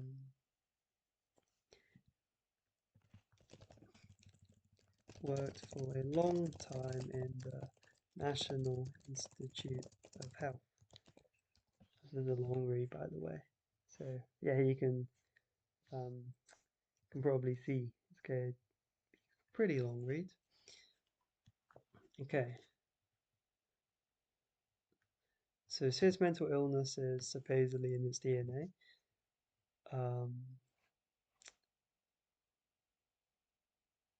no, another one, the author's brothers. I think it means Adolph's brothers killed himself at age 25. Thomas suffered from depression. Wow, I mean, if you believe in the kind of stuff he does, it's no wonder. But as in Thomas, um, no, Adolph's brother committed suicide at age 25. And some of the more thoughtful elite do tend to, oops, where's it gone? Do tend to commit suicide because, I mean, what an empty life, really, right? The kind of stuff they do. Way down by his family history, the writer approached psychiatrist Humphrey Hoffman, who we see as a CIA doctor, after the Second World War. And him and Huxley are like, you know, him and Adolf's like partners in crime. They're really close. The two Englishmen who immigrated to California and Canada, respectively, developed a passion for hallucinogenic substances or psychedelics, a term that Mr. Osman coined in a letter written to Huxley in 1956. Well, that's good to know, isn't it? So,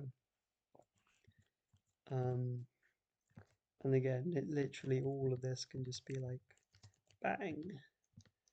Um, so I say Adolf got into contact with psychiatrist Dr. Humphrey Osmond after World War II. I don't think I believe the reason, but you know.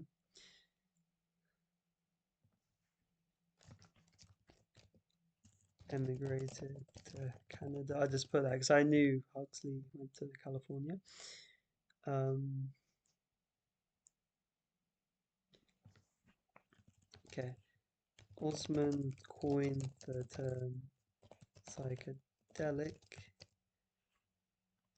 in a letter to Ados in 1956. Very good. Um, yeah, and the mescaline and LSD were popular at the time. Doesn't really matter too much. Okay, let's actually see like how far, just to get a rough idea. Oh, it's a 5-part series. Hmm. Well, we'll finish this. We'll finish Irvin's article because it looks like it covers some of the same stuff, but this would be doing it very much from like the official narrative kind of perspective. Perspective. Sorry. Okay. Okay. Today, researchers are doing more and more studies on the therapeutic effects of these compounds, suggesting they could treat anxiety in cancer patients, certain types of addiction. Okay, 1950s. And that's true, by the way. I come out of a neuroscience background, and I'm not saying like it can do these things, but it's certainly true that there's a big push for psychedelics in, for depression, particularly. Um, they've looked at ketamine for that, but it has quite bad side effects. So they've also looked at psilocybin a bit. Um, like ketamine, for instance, considered a rapid-acting antidepressant. Because rather than taking, a few weeks to have an effect, like serotonin reuptake inhibitors and more classic antidepressants, these tend to act more instantly because they seem to induce like synaptic and neural plasticity, much quicker, whereas the other drugs seem to, just modulate like neuromodulator levels, and then that leads to increased neurogenesis, synaptic plasticity, synaptogenesis, kind of downstream, right? Not saying it's true, but that's kind of just that's the rough general idea now at the moment. But anyway, Mr. Osman from his Canadian clinic was one of them. In 1953, the psychologist introduced Huxley to medicine. Okay, so Osman had Canadian clinic introduced adults to mescaline in 1953. Well, not two. Um, the writer recounts experience. Huxley recounted his experience in Doors to Perception, and I'm aware I haven't switched to the word doc, but okay. Okay, the writer wrote that our brains usually filter our experience of reality, whereas mescaline widens our consciousness by weakening the effects of this reducing valve. The title comes from a poem by William Blake, right?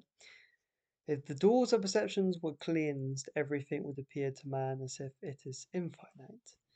Okay, so that's your kind of start of the silly worldview. I mean, it's not wrong entirely, but it's mistaken because he's conflating material reality with reality. He's conflating empirical experience with an experience of reality when that's not the case, right? Sense data gets interpreted once it comes to, uh, I'd say our mind, but our brain, I guess Huxley would say. But that's not the same as reality, and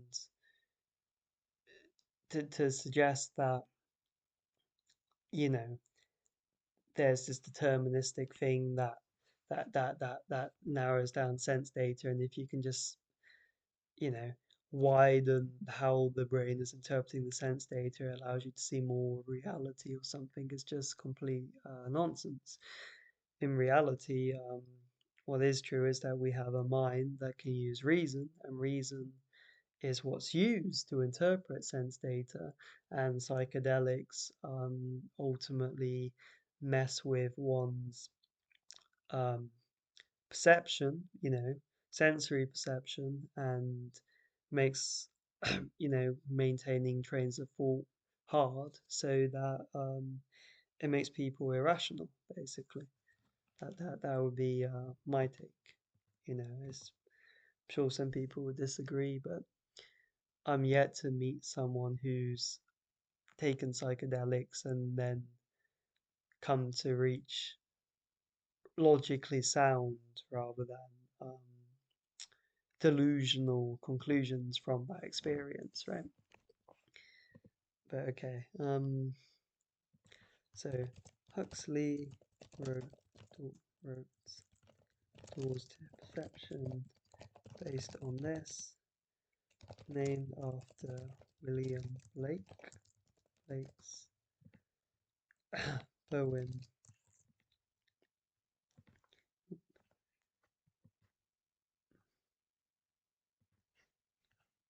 named after a William Blake poem, which says, we may as well include it, if the doors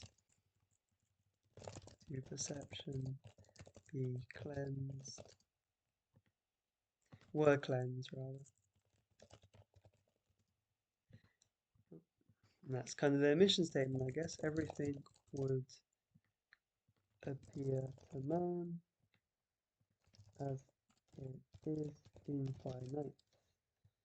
Well, that is completely, yeah. I believe that's a pretty good length for this video. I shall upload this and then next video onwards, I think I shall actually stream it instead. So we will pick up from where I left off and continue um, to finish off this essay or article here before continuing with Urban's article.